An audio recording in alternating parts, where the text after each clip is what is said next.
Tigers, after they won 16 straight non-conference games, they've dropped 3 in a row in non-Ivy play after last week's loss at Lehigh. It's a fascinating game we have on our hands here in Princeton today. Hard to believe with the long histories of both of these programs that they've never met. There is no tail of the tape between the Bison and the Tigers. And for the Tigers, not a lot of tape for Bison to go off of at all, having lost only one game this season to Lehigh. Howard well into their season, the 5th game of their season. They play a lot of man-to-man. It's going to be very interesting. Howard a little bit shorthanded on offense without their starting quarterback, without their leading receiver, Richie Ilaraza today. One thing they have, a dynamic duo out of the backfields. They sure do. You can call it a change of speed, but both of them can get it done. Jarrett Hunter, really the starter, number 2, the MEAC preseason offensive player of the year, and right behind him, number 5, Eden James, the son of longtime NFL back Edgerrin James. A change of speed, call it what you want, but you see it's a dynamic duo. And for the Princeton Tigers, some new faces in some key spots. One group that comes back relatively intact, wide receiver. Senior Luke Colella continuing to make some incredible grabs. It seems the Princeton Tigers just continue to reload at the wide receiver position, and Luke Colella can make the tremendous catch. He made 2 absolutely phenomenal highlight grabs last week at Lehigh. He would have traded that in for a W, certainly, but you see a lot of potential out of number 1. It's going to be about the run game today, given the weather, but if either team can make some throws vertically, that could be the difference.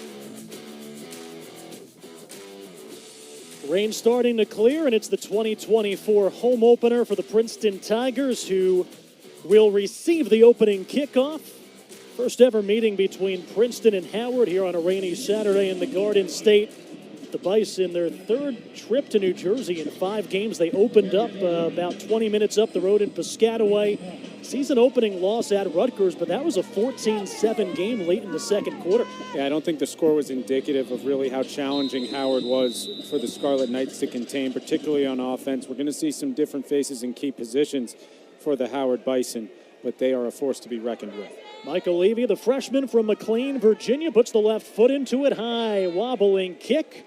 Kenny Jordan, the freshman running back, a star deep into the end zone.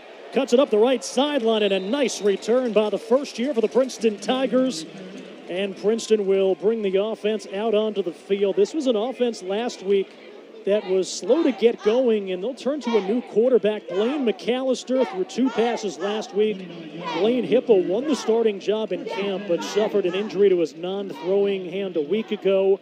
Was a question mark coming into this one. Didn't practice as much as they would have liked this week as he nursed that hand injury. So it'll be Blaine McAllister getting his first career start. 6'4", 210-pound senior out of the Lovett School in Georgia. First play of the game, not a heavy rush. This one batted up in the air and incomplete in the backfield. Coming off the defensive end, Derek Brown, the redshirt sophomore, getting his hand on that one. You'd think first start for the quarterback, maybe run the ball, let him get the jitters out. No, they want to go to the air. That one batted down at the line of scrimmage, but they'll have confidence. McAllister, a talented recruit. McAllister came off the bench last week in the 3rd quarter against Lehigh when Hippa had to come out. First career pass attempt went 45 yards downfield.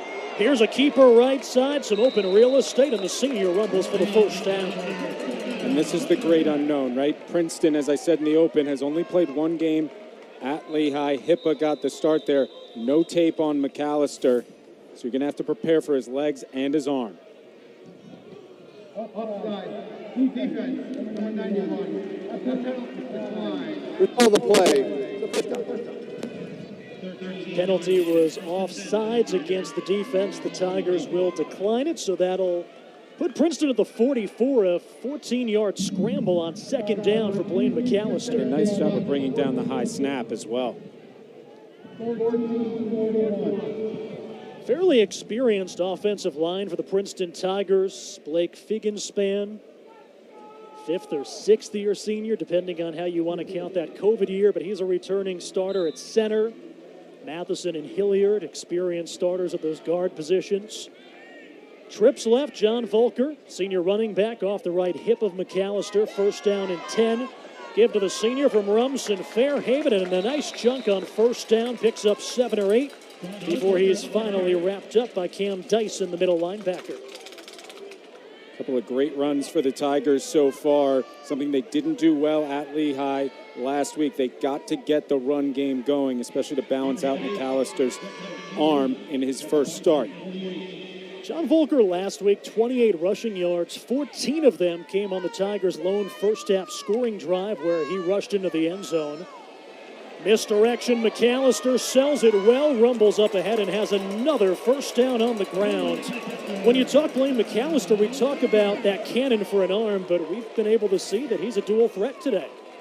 Couple of fantastic runs, confident runs, and not scared to take a little bit of contact in the secondary. Great to see from the quarterback, but that's what's going to make Howard come to the line of scrimmage, and then you might see that tremendous strong arm on display.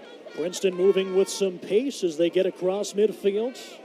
Down to the Howard 37-yard line. First down and 10. Flag comes in, free play. They're going to air it out. Colella, a step on his man. Touchdown, Princeton. We talk about the hands, but you saw the separation speed. Colella able to get out in front of Robert Jones III, and the Tigers strike first. Flag on the play was against the defense, so the Tigers will decline it, and it is 6-0 Princeton. Great awareness, not only by the quarterback, but the sideline. Free play, McAllister knew it all the way. He looked to one person, and that was number 1, Luke Colella, who had the separation, as you said, Cody, reels it in and might still be running somewhere. Blaine McAllister came off the bench for 2 plays through 2 passes last week at Lehigh. The first career pass attempt, 45 yards down the seam, near touchdown to A.J. Barber that was just broken up. Went downfield that time, put it in the perfect spot as Sam Masick drills the extra point. Princeton offense a week ago in Bethlehem, Pennsylvania, slow to get started. Here today, Luke Colella, 2 games, 2 touchdowns for the senior, who switched to number 1 in his senior season. 7-0 Tigers here in the first.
Last week combining to go 5-3 out of conference, highlighted by Columbia's first win over a top 15 opponent in nearly 2 decades.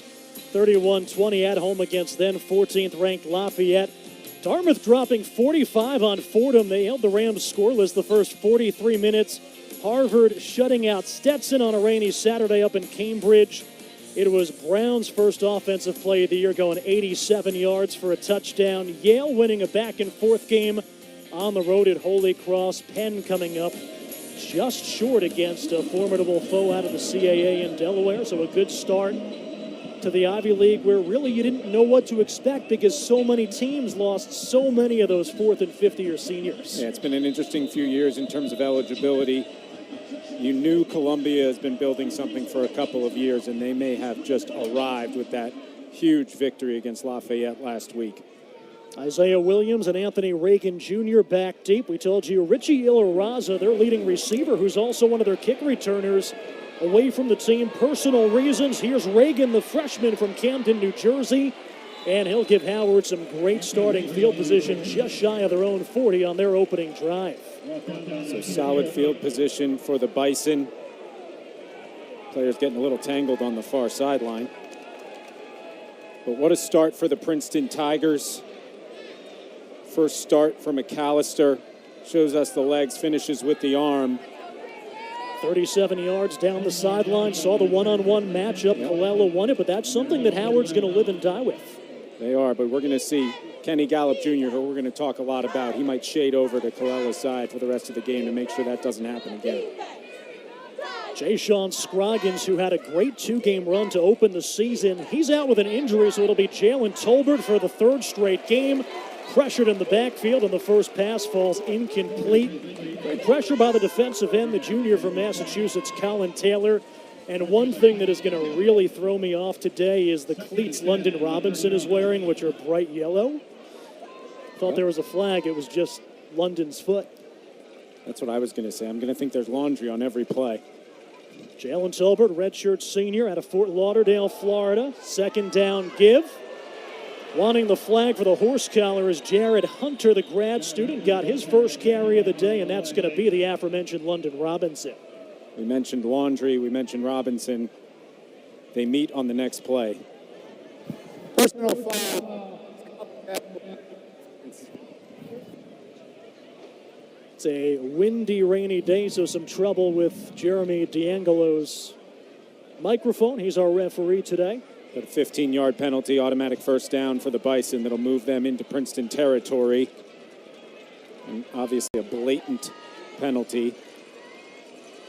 Jalen Tolbert, the last two games, 2 weeks ago at the Meadowlands against Morehouse, 267 yards and 4 touchdowns.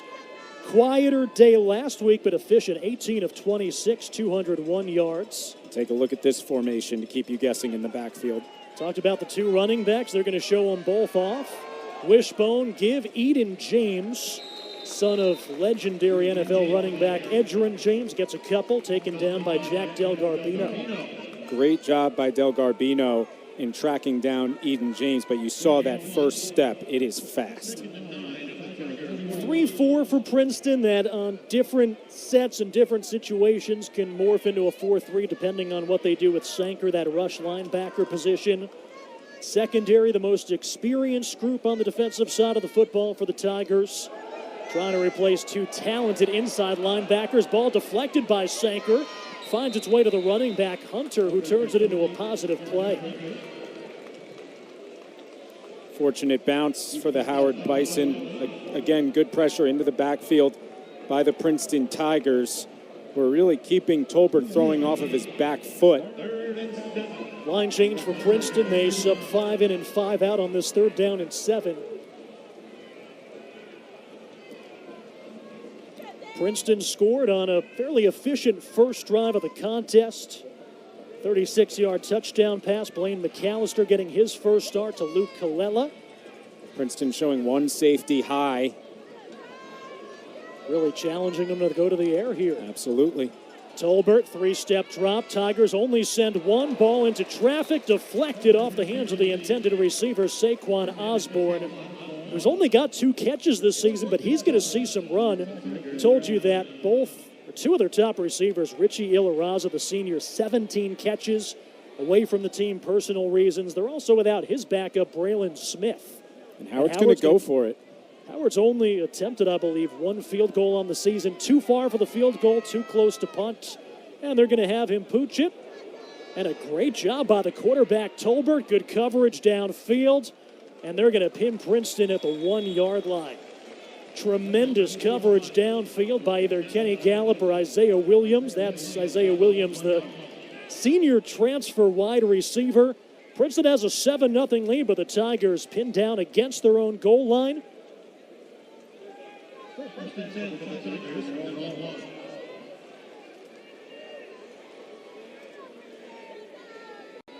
So Blaine McKepp. We have a break in the action. Let's send it down to the third member of our crew, Stephen Cusimano, trying to stay dry on the sideline. Ray said a couple buzzwords that came to mind in his situation. When you're one play away from getting onto the field, trust, preparation, and confidence come to mind, and he's going to have to stay confident because we're going to have to see him target Kenny Gallup at some point today if you want to continue being successful. But really good start in the second pass of the game. John Volker picks his way up and gives the Tigers a 5-yard run on first down and a little bit of breathing room.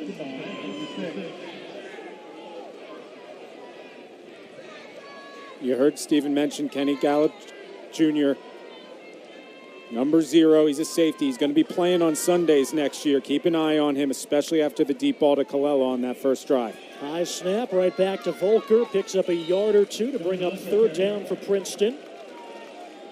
John Volker last year just never really healthy. He scored in each of the Tigers' first 3 games.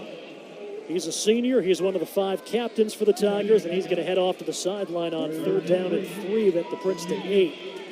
Wedderburn, Matheson, Figgenspan, Hilliard, and Reed, an experienced offensive line. Colella had the first touchdown catch. Falatea and the all-conference slot man Barber. Man in motion is Barber. Another high snap. Rolling right, it's Barber with his feet in motion, and he can't hang on. Might have been out of bounds anyway. And Howard defensively gets the job done. That's going to bring up fourth down and 3, and the Tigers are going to have to punt it away. A couple of high fastballs dropped on both sides of the ball so far in the first quarter. Keep in mind, it's a misty rain. It's one of those in-between weather days. The wind is up. And you're really going to have to put it in between the numbers for short catches today, especially towards the sideline. Would have liked to have seen them be able to get that done on the ground so close to their own end zone, because now you're talking about long snaps, exchanges in the rain, can be a recipe for disaster.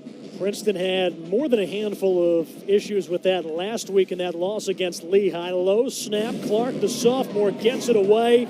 And it's a beauty. That's going to go over the head of Williams back at the 30. He's going to let it bounce. The ball was on the Princeton 8. The ball is going to be down to the 22-yard line. That's a 70-yard punt off the right foot of the sophomore Brady Clark. And the wind was not exactly at his back. A perfect spiral. Takes it all the way deep into Howard territory. It'll be Howard ball, first quarter, under 10 to go.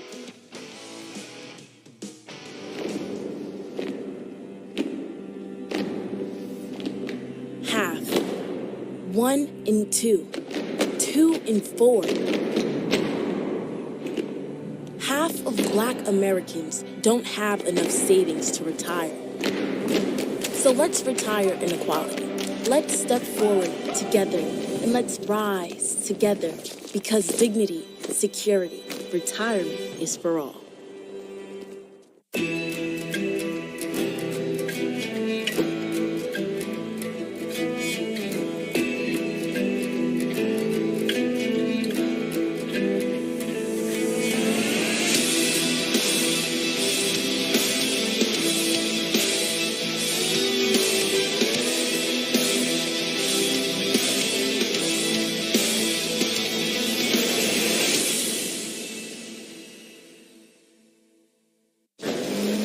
She'll be coming round the mountain when she comes.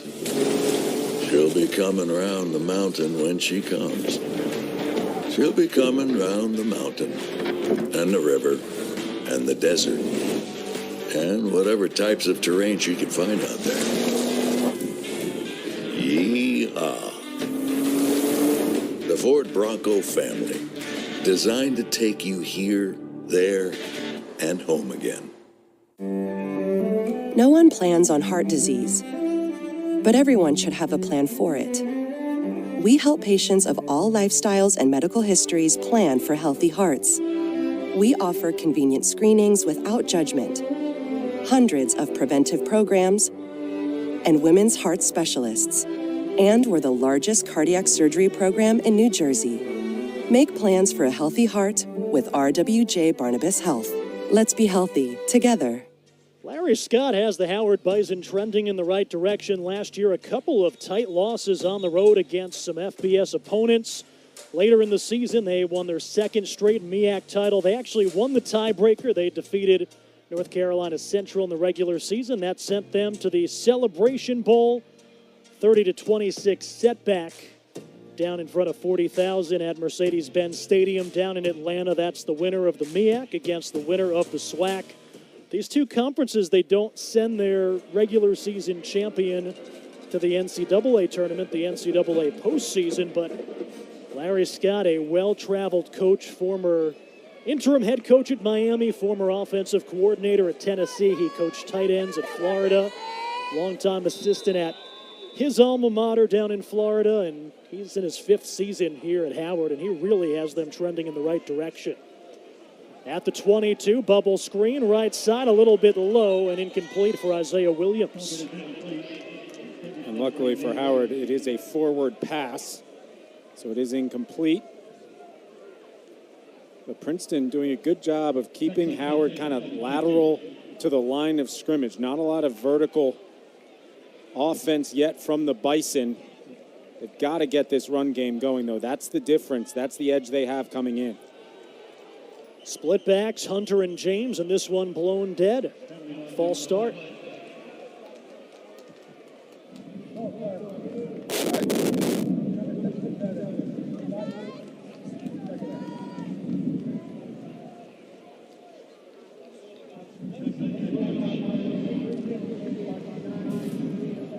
You can hear how windy it is. The referee's mic, it's working, but really you can't hear a word that our referee's saying. It was a false start against Howard. It's one area when we talk to Coach Larry Scott, what's an area you have to clean up against Princeton? You can't commit too many penalties. Check down out of the backfield. That one complete and immediately cut down by Jackson Ford. Tremendous one-handed tackle by Ford. Might have been some running room had Ford not made that tackle. Saquon Osborne, his second target today after he caught just 2 passes the first 4 weeks. One of those a touchdown 2 weeks ago against Morehouse up in MetLife Stadium. Empty backfield. Howard not in the down and distance to let that running game show its muscle. Trips right, 2 wideouts left. Princeton sends 4, going downfield. Man wide open, overthrown, intercepted by the Tigers. Mason Armstead back the other way. Mason Armstead came in as a receiver. He played cornerback last year. They moved him to safety and nickel this year. Just a tremendously versatile athlete, and you see he's one of the 5 captains. And great with the ball in his hand on that return to get all the way down to the 15-yard line. And it's time for that turnover bell. Well covered by the tent today. Not as much fun if you can't see it. Going to assume Mason's a pretty good dancer. But Tolbert on 2 big throws. The third down that they didn't convert on that first drive, and then there are 2 high throws. He's really got to get that under control. So the Tigers have an early 7-0 lead, and they're set up deep inside Howard territory. On the ground, it's Darion Murphy, the junior from Texas. Picks up 4 or 5 on his first touch of the day before he's wrapped up and brought down by Terrence Holland. And again, so far this game script not going in Howard's favor, obviously in terms of the scoreboard, but they wanted to lean on the run. Coming from behind on the ground, not easy to do against this Tiger defense. Secondary, the deepest position on this team. They've got 9 or 10 guys that have started games in their career in the secondary, including Armstead. Second down and 6 at the 11. Barber in motion. Murphy right up the middle, and he's knocked back. Noah Miles, the junior defensive end who leads the team in tackles for a loss, picks up another one. He's having a great season. Miles was there. Serafin helped out as well. Just a big defensive line, particularly at the defensive tackle position. So if you're going to run behind the guards, it's going to be a battle. Third down and 5 at the 10. This time Falatea motions. Couple of tight ends in the ball game. McAllister, pocket collapses. He escapes. Looking downfield, draws the defense, fires low. The slide, did he make the catch? No, he did not. Darion Murphy, the running back, getting some open real estate, and a great effort by McAllister to try to keep that one alive. And now Princeton, a Tigers team that's attempted 2 field goals the last 7 games, is going to turn to Sam Masick, who's been their kicker on extra points. Good escapability. And how about the poise from McAllister, realizing he just bought himself a ton of time to survey the field. So often you would see a quarterback with not a ton of game experience just automatically start rushing, but he understood how much space he had. Good catch, but it did hop. First career field goal attempt for Sam Masick. Snap is good, hold is good, kick on its way, and the Tigers have their first field goal here in 2024.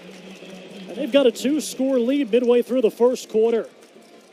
The interception converted into 3 points. Princeton with a 10-0 lead at home against Howard here on the Ivy League on ESPN.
Ivy League preseason poll presented by RWJ Barnabas Health, the official healthcare system of Princeton Athletics.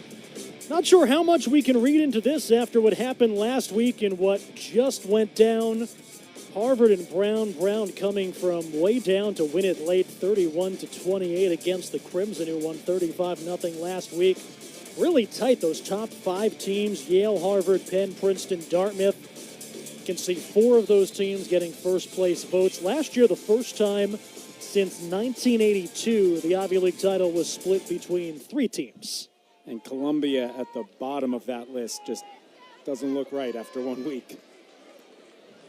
In the slick conditions, here's Reagan, who set him up just shy of the 40 last time. This time, better special teams coverage by the Tigers.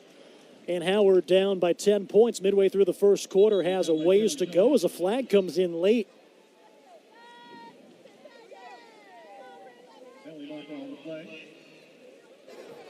Turn. Holding.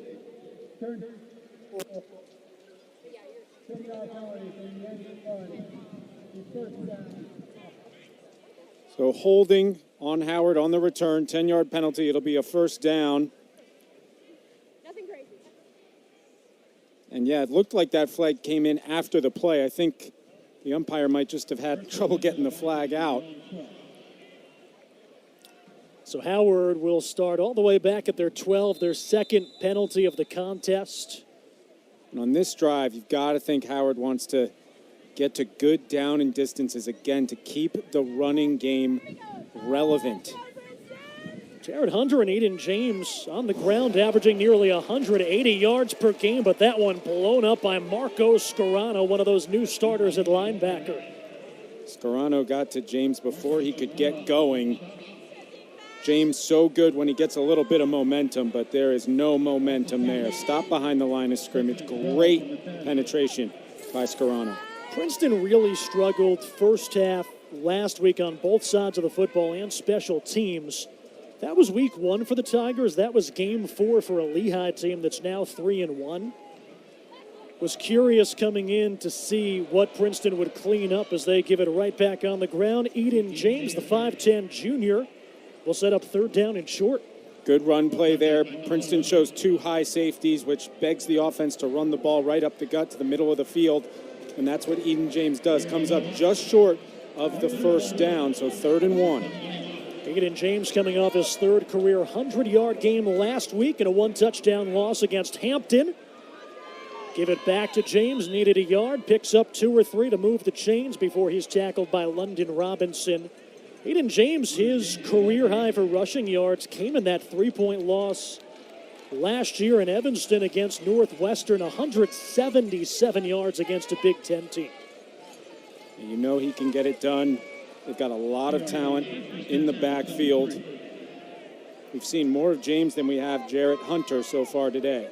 Hunter, the MEAC preseason Offensive Player of the Year on the Senior Bowl and Walter Payton Award watch lists. James trying to stretch it. Flag comes in behind the play that'll likely bring this one back. And Scarano is down behind the line of scrimmage, and it looks like whatever caused him to be down might have caused the laundry to hit the turf as well.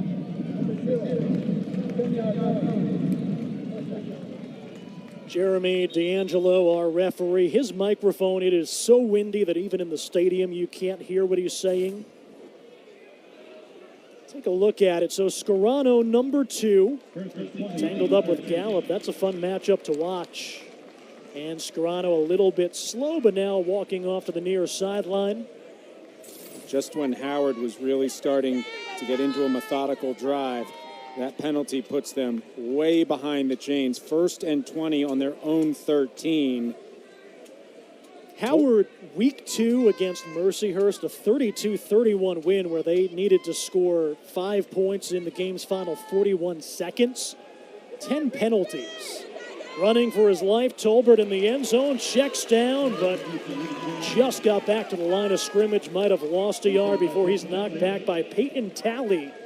Good to see Talley out there. He was one of the starting safeties last year. And again, coming back in kind of a nickelback role in that deep secondary. Princeton just not letting Tolbert drive into his throw. Consistently throwing off his back foot, that time at his own goal line. And that throws a quarterback, into a little bit of hesitation mode. The Howard offensive line's got to give him time and get him into a rhythm. Tolbert now 3 of 8 for 5 yards. Misdirection, fires far side, complete. Isaiah Williams picks up a couple on 2nd down and 20, but it'll be 3rd down and long. Always curious. They say that teams grow or improve the most week 1 to week 2. Talked about, week 1 for the Tigers last week, going up against Lehigh in their 4th game. A lot of things to clean up so far today. Bob Serace has to feel really good. A lot of the things they didn't do well in Bethlehem last week, they've gotten off to a great start with today at home against a very talented Howard team. Princeton can play a little bit of a softer coverage here on 3rd and long. 3rd down and long, right side. Casey Hawthorne, the 5th-year senior wide receiver. They like to get him involved in the running game. Had to get to the 33, got to the 26. And the Princeton defense, with the aid of a couple of penalties, will force Howard to punt. The wind is up, as we've heard with every penalty call through the referee's microphone, so it'll be moving from the punter's left to right. A.J. Barber last week had a 24-yard return and a 46-yard return. Both would have been his season long a year ago. Short kick, Barber's going to let it bounce. Plays the high hop and gets immediately cut down on the special teams tackle by Jabari Knighton. Princeton will start off at their own 35-yard line with just under 3 minutes to go in the first quarter and a 10-0 lead. Nice short tackle by Knighton. Take a look. Barber catches it on one hop as the ball does a barrel roll, but nowhere to go. And Cody, I don't know about you, I feel old with the fact that both Tiki Barber's son, AJ, and Edrin James's son, Eden, are on the field. It's like a backfield you would put together in like Madden 03. NFL Street. That was fun. They're bringing back backyard baseball. They can bring back NFL Street. Right back to John Volker. Princeton trying to establish the run here in the early going. Kyle Davis with a tackle after a gain of 5 or 6. John Volker, the second in his family to carry the football out of the backfield for the Tigers. His older brother, Charlie, two-time All-Ivy League running back. 32 career rushing touchdowns as a flag comes in. And then once his football career was over, Charlie decided to go compete for Team USA in the Olympics in bobsled, as one does. Athletes are athletes, and some positions can transition well to other sports. It's rare you do that after college and make it to the Olympic level. But at Princeton and a lot of schools in the Ivy League, particularly a lot of multi-sport athletes, Andre Yosevash comes to mind, who I believe is still tied for the league lead in receiving touchdowns with 3 through 3 games for the Cincinnati Bengals. We'll talk about him a little bit today. Another Howard penalty, their 4th already here in the first quarter. Moves the chains, Princeton back to Volker. He gets tackled for a loss. Kenny Gallup, the grad student, he might be the best player on the field today, a legitimate NFL prospect at safety. There's scouts here today in the press box taking a look at Agent Zero, as they call him. 39 tackles. Nobody else for the Bison has more than 24. McAllister to the air on 2nd and 11. Escapes, rolls right. Has some room to run. He's going to take off, and he's got another first down and then takes a hard hit. Flag on the play. It's like a tight end for Princeton might have got caught holding Gallup Jr. right in front of the referee on the far sideline. A lot of room to run, and that might explain it.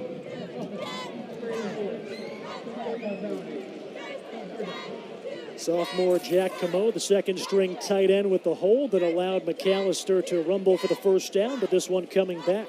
I was taking a look at that block, and Camo's really blocking Gallup well, and he held on just too long. If he had let go of Gallup about a second earlier, I don't know if it would have impacted the play at all, and it would have been a tremendous block, but he drove him to the ground right in the sideline. First look at Ethan Clark, the sophomore running back. With that bunch formation left, it's for Luke Kalila, and it's incomplete. One of the defensive backs, or rather the star, Carson Hinton, tried to pick it up and run, but that one immediately blown dead. Cody, both of these quarterbacks on the short throws, they are throwing fastballs in the misty rain, and that can be tough for a receiver to wrangle in these conditions. Obviously, the beautiful throw to Kalila had some air under it, but those short to intermediate passes have had some juice. 3rd down and 14 for the Tigers. Princeton really struggled on 3rd down last week. They were just 3 for 15. Clark in the backfield, trips left, Barber in the slot. Kalila all alone up top. McAllister gets hit from the front, dragged down from the back. Noah Miles with his team leading 6th sack of the season, and that'll bring up 4th down. Great pressure, good speed off the edge for the Howard Bison. And a great job by McAllister actually holding on to that. I don't know if he sensed the pressure from behind him, but given the conditions, getting hit in the back, to be able to hold on to that with one hand and not turn that over is something. 4th down and 22. Clark's first punt, officially 70 yards. Longest of his career. Williams standing back at the 17.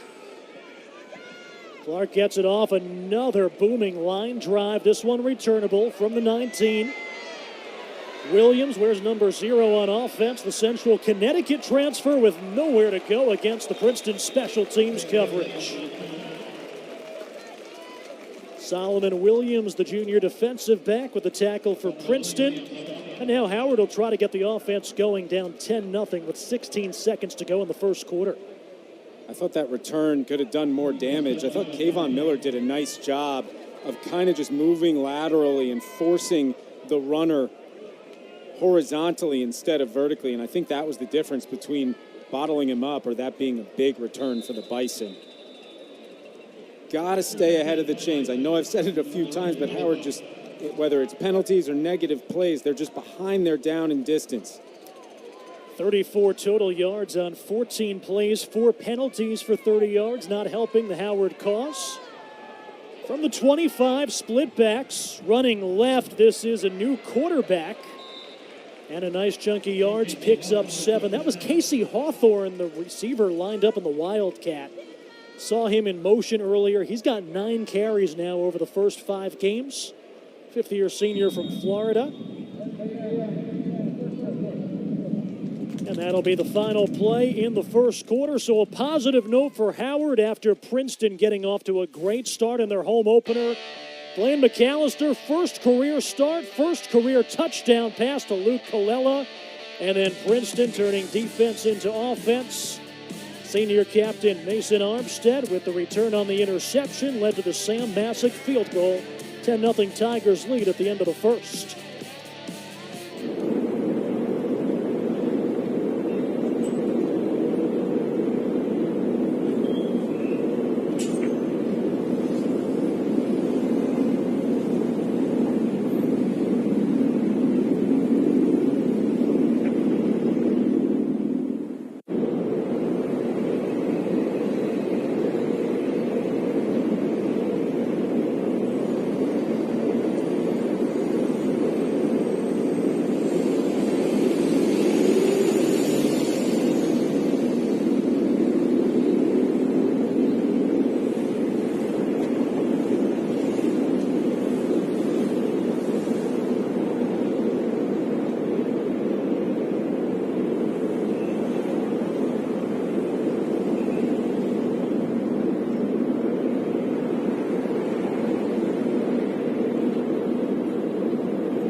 The sophomore season for Andre Yosevich 2 weeks ago against the Chiefs. A couple of touchdowns, and then you saw right there last week, I guess earlier this week on Monday Night Football, had his 3rd touchdown catch of the season in a setback against the Washington Commanders. Not bad for a 6th-round pick who was also an Ivy track and field champion multiple times, two-sport athlete at Princeton, and making the most of his opportunities with the Bengals. He's been tremendous. He's rounded out that wide receiving core, joined by T. Higgins and, of course, Jamar Chase, as Howard gets bottled up right at the line of scrimmage. That was Jarrett Hunter, who we haven't seen a lot of. But Yosevach has done a nice job filling the void that Tyler Boyd left as the third receiver on the Bengals offense. They're obviously looking for their first win of the season this week. But Bob Surace has recruited Hawaii really well. 3 other players from the state of Hawaii on the team now. I don't know who recruits it better, Bob Surace or Timmy Chang. Remember that name? He's now the head coach at the University of Hawaii, former NCAA passing yards record holder. And he's now the head coach. Seems to make sense. Yeah, bring back the best player in history. 3rd down and 3 for Howard. Opening drive of the second quarter, down by 2 scores. Tolbert, a little bit high over the middle, in and out of the hands of Casey Hawthorne, incomplete. Had both quarterbacks have some trouble with those underneath routes. You've talked about maybe putting a little too much zip. That time had the right touch, just maybe a wet football. Wet football, maybe he heard some footsteps. That's a scary part of the field with 4 Tigers converging on him. But Howard just unable to get things going on offense.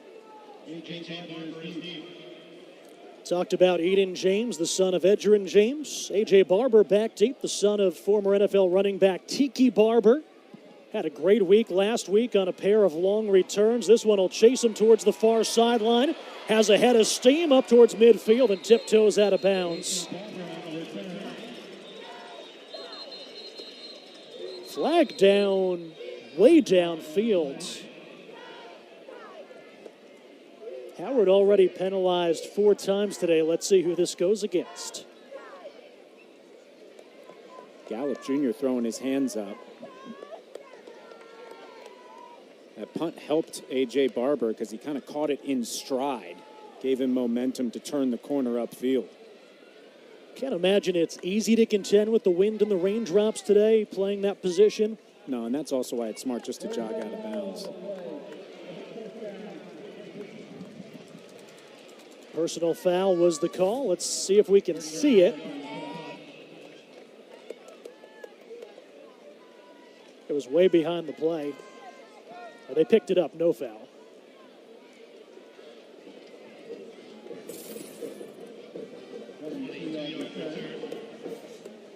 Blaine McAllister getting the start for the injured Blaine Hippa after Princeton the last 2 years. Blake Stenstrom, the transfer from Colorado, started all 20 games the past 2 seasons.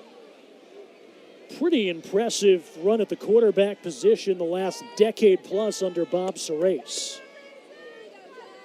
And they've done it with seemingly a new offensive coordinator every couple years because they just keep getting head coaching jobs. Dive into that a little bit later in the broadcast. McAllister, first career start, 1 for 5 in that first quarter. That one completion, though, 37 yards for a touchdown to Luke Colella. Just shy of midfield at the 47. Man in motion is Rossi. They hand up the middle. Clark spins off the contact, picks up 5 across midfield into Howard territory. Derek Brown on the tackle. Nice job by Ethan Clark there. You'll see the spin move gets him another 2 yards to bring up 2nd and 5.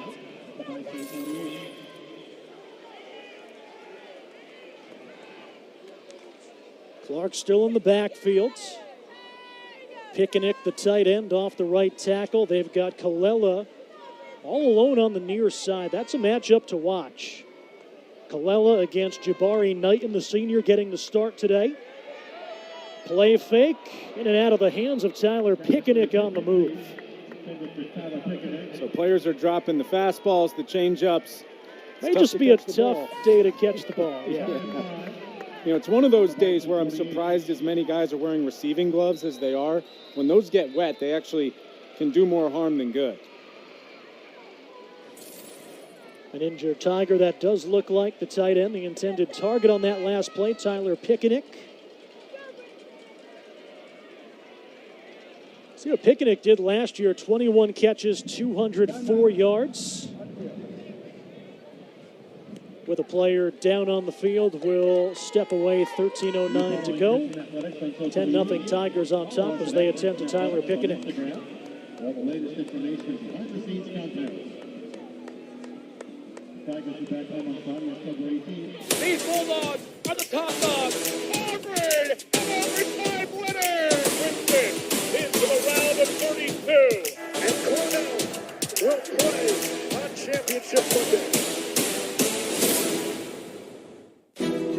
Life can be complicated, but the way we treat people, not complicated at all. Our teammates and our classmates, our neighbors and complete strangers, the ones that look like us and the ones that don't, people that we agree with, and the ones we agree to disagree, how we respect one another and embrace our differences, how we treat one another. There is no in-between or other side. Listen to each other. Learn from each other. Act when you see what you don't believe. Expect equality. Life can be complicated. This part is not.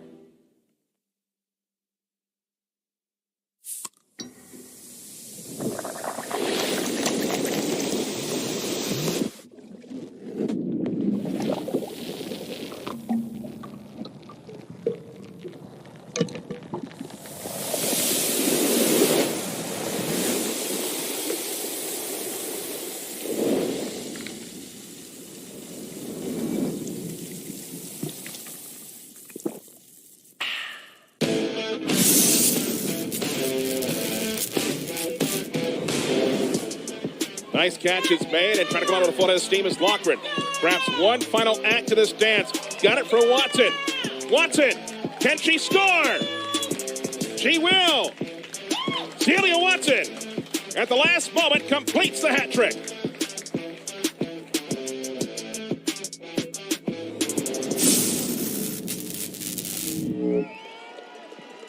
First ever meeting between the Tigers and the Howard Bison on a rainy Saturday here in the Garden State. 3rd down and 5 for Princeton after the media timeout to attend to Pickening. McAllister getting his first career start. Chased, gets hit, bounces it over the middle, incomplete. Pocket collapse, great pressure up front that time. That was by Kyle Davis, the 250-pound grad student on the defensive front.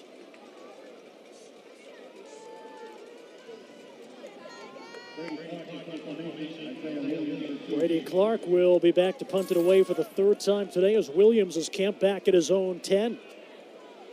Princeton had a 10-0 lead at the end of the first quarter, but turned aside on their opening drive here in the second quarter. Long touchdown to Colella, the interception converted to the Sam Masick field goal. And another booming punt by Clark pins Howard back inside their own 10. You really feel like the Howard Bison have settled in on defense after those first few drives, and obviously a nice job in keeping the Tigers just to 3 points off the interception return that went all the way to the Howard 15-yard line. They've settled in. The offense has not. If the offense can get going, Howard can get back in this really quickly. 10-point deficit can be erased in a heartbeat. 43-yard punt by the sophomore Clark. Larry Scott, you see that record, but the last 2 seasons, they finished tied atop the MEAC standings. 2 years ago, they lost the tiebreaker. Last year, they had the tiebreaker. So MEAC champions, they went on to represent the conference in the Cricket Celebration Bowl. First down carry, Tally with the tackle. Howard just struggling to get anything going. This is a Howard rushing attack. 180 yards a game, first in the MEAC, 28th in the nation out of 123 teams. And I didn't hate the Wildcat look. I know that one play didn't do a ton. Second down, Tolbert hands to James, running sideways and knifing his way for a gain of about 6 or 7. Brought down by Nasir Hill, and now it'll be 3rd down and short. And an injured Tiger down on the field. That's Nick Sanker, the rush linebacker. See what we can see. On the field. as they attend to the senior from Charlottesville will step away. 12:15 to go, second quarter, 10-0 Tigers on top.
Cusimano back with you. We didn't see John Volker at all, the running back for the Tigers, on the last drive. He was in the medical tent moments ago, and when he came out, has not put his helmet on since and has not returned to the game, but did not have his helmet on the last we saw.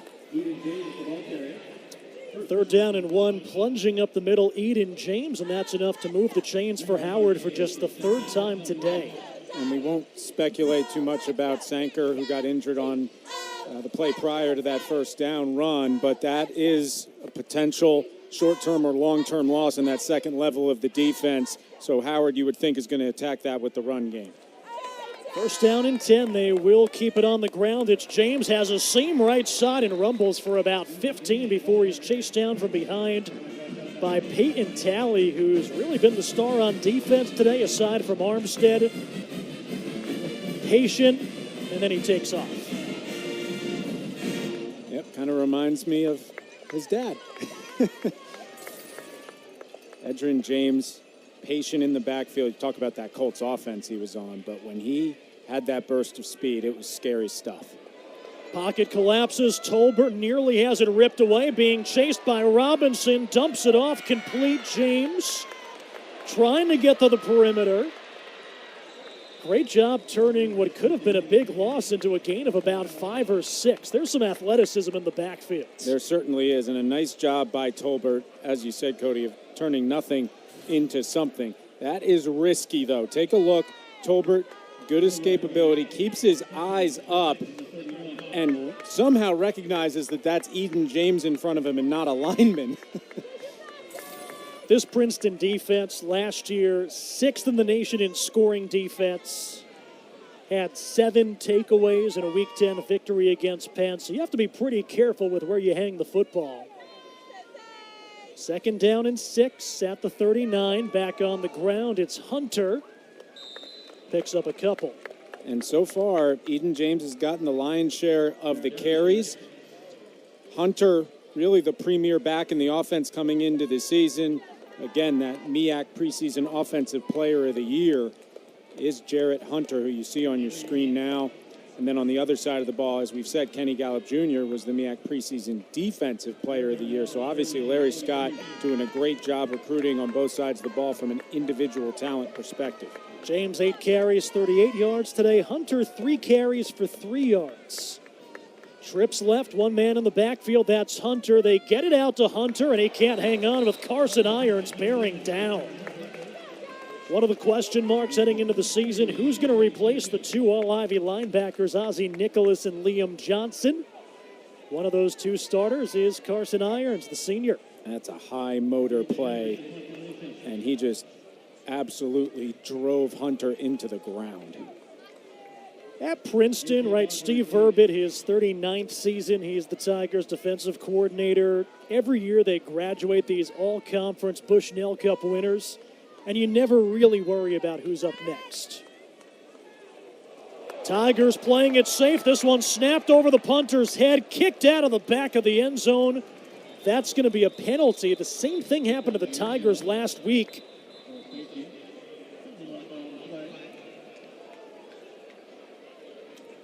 The call last week was illegal kicking, and that gave Lehigh the ball half the distance. So I believe Princeton will have it at around the 5. If you had picked it up as the punter and run it out of the back of the end zone, then you only give up 2 points and you get a chance to kick it away. Exact same thing we saw last week from Princeton, and I don't know that I had ever seen that before that.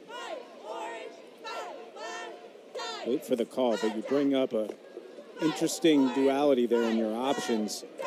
You might want to take the safety. An illegal kick, kicking team number 39. It'll be half the distance to the goal. This also carries a loss of downs. It'll be first and goal. Huge opportunity for the Princeton offense. And as you say, Larry Scott's going to have some questions as well. A very unique situation. He's saying that's a safety. But as you said, Cody, we saw it a week ago. It's not. I didn't know that rule until I saw it last week. It's a safety if you pick it up and carry it, but if the illegal kick happens before it goes out of the end zone, then the call is an illegal kick. And again, Larry Scott thinks it's a safety. He thinks he's punting the ball away and giving up 2 points there. Instead, Princeton knocking on the door, first and goal from the 5. So I think everyone's learning something today. Howard was lined up to punt it away from their own 41, so it was 4th down at their own 41, and now it's Princeton football. First and goal at the 5, and they can really open up the playbook here, trying to tack on to a 10-0 lead. Wildcat quarterback Asher Weiner, he's a true freshman out of Valor Christian. They're going to keep it on the ground. Weiner picks up maybe half a yard. Asher Weiner, freshman out of Valor Christian, same high school that produced former Princeton starter Blake Stenstrom, maybe more famously Christian McCaffrey. Good products there, and Volker back in the game for the Tigers, which is huge. Weren't sure if or when we would see the senior captain. McAllister back in as well, jumbo package, Barber motions. McAllister, play fake, he's got it, he's dancing, he escapes the pressure, he's going to take off, cut it center, and he's brought down at the 2. Love the pocket presence by McAllister. He's a senior, but this is just his 5th career game. Threw his first career pass last week. Good poise, good awareness. We've seen him use his legs effectively today. And how about this? Rather than kind of just sliding maybe there, he wants to get 2 or 3 extra yards. Trips left, McAllister staring at the near sideline, and a false start as the Tigers popped up for the change.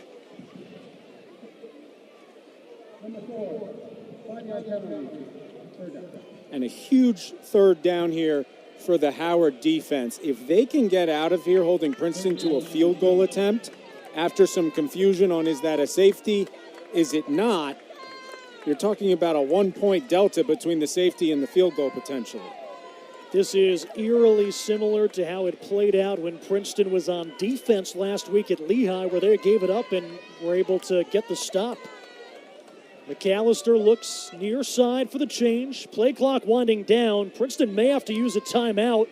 They snap it with one. Fumbled snap. McAllister has some room, takes off for the goal line, and gets in for the Princeton touchdown. In his first career start, McAllister playing with some poise, and it's 16-0 Tigers. Poise and energy from Blaine McAllister today. really showing what he can do, as you said, Cody, with the arm, with the legs. And I actually thought he was late to take off there. There was a lot of room to run early. Howard never closed the gap. You want to take off right now, a lot of green grass. Takes a left turn, finally gets going vertical. Extra point by Masick. Howard nearly got there, but it makes it 17-0 Tigers midway through the second quarter. Blaine McAllister, the senior out of the Lovett School down in Georgia, taking advantage of his first career start. He's got the Tigers back on the scoreboard at 17-0 Princeton. Walk a mile in our shoes, from the classroom to the locker room. Here, our promise and our passion propel us down paths few dare to travel. We venture forward, energized with every step. We defy convention in defining ourselves, pushing to achieve, serve, and lead at the highest level. With teammates, teachers, coaches, and classmates at our side. Together, we are Tigers. Together, we are Princeton. She'll be coming round the mountain when she comes. She'll be coming round the mountain when she comes. She'll be coming round the mountain and the river and the desert and whatever types of terrain she can find out there. Yee-haw. The Ford Bronco family, designed to take you here, there, and home again. No one plans on heart disease, but everyone should have a plan for it. We help patients of all lifestyles and medical histories plan for healthy hearts. We offer convenient screenings without judgment, hundreds of preventive programs, and women's heart specialists. And we're the largest cardiac surgery program in New Jersey. Make plans for a healthy heart with RWJ Barnabas Health. Let's be healthy together.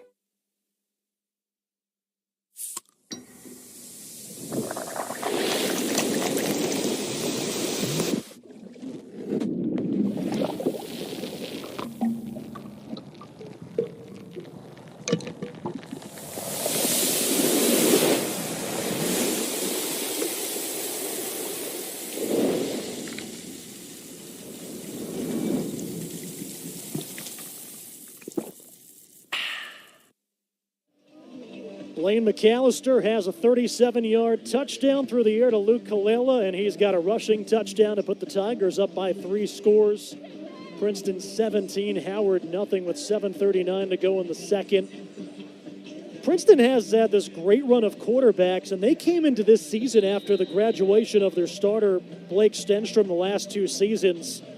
The quarterbacks on Princeton's roster, the 5 quarterbacks, 0 career starts, 1 career completion coming into the season. Blaine Hippa got the start last week. Numbers weren't great, but made some really impressive throws. And then McAllister today just 1 for 7 through the air, but I've been really impressed with his pocket presence.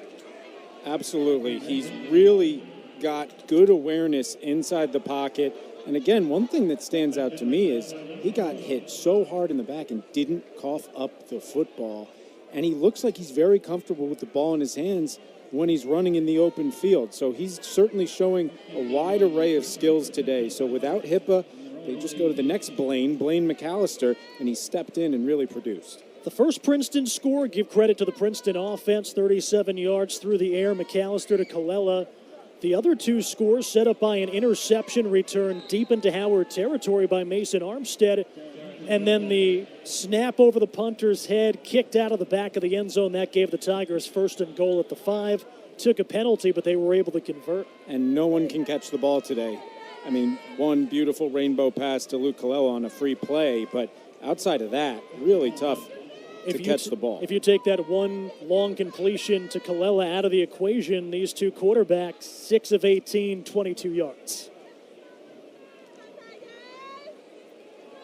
2nd down and 1, handoff up the middle. That's Jared Hunter, and that'll move the chains. And that looks more like the Howard run game we've seen on tape 4 games this season.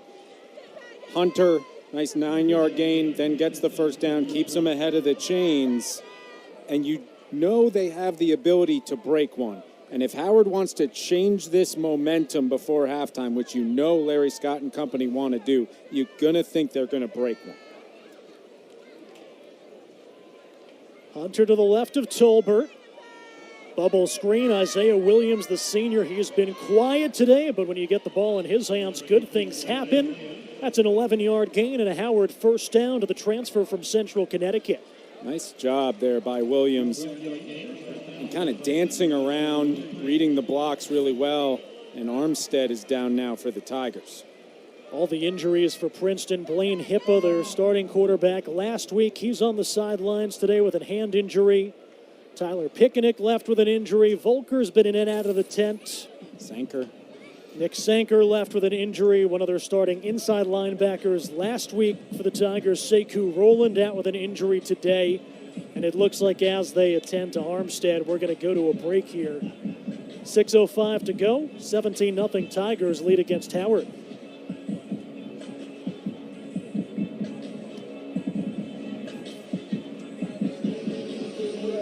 Correction, we're going to keep it here. 17-0 Princeton on top. Taking a look around what happened in the Ivy League, we talked about it, that come-from-behind effort. Brown needed 2 fourth-quarter touchdowns to knock off Harvard 31-28. That's a Harvard team that had a 35-0 victory in their opener. Brown, we talked about kind of top-heavy, 5 teams bunched at the top in the preseason standings. 2 of the teams that were picked to finish in the bottom, Brown, they have a conference victory right now. They're at the top of the standings. Columbia, very impressive last week, and Columbia going on the road and falling against a much-improved Georgetown team. And then Cornell, one of the 3 teams with a brand-new head coach, Dan Swanstrom, the former Penn coordinator. They've got a 10-point lead against preseason favorite Yale in the third quarter. Going to be one of those years, as it normally is. From the 43-yard line, give near side. Heavy dose of Jared Hunter, their leading rusher. Picks up a couple.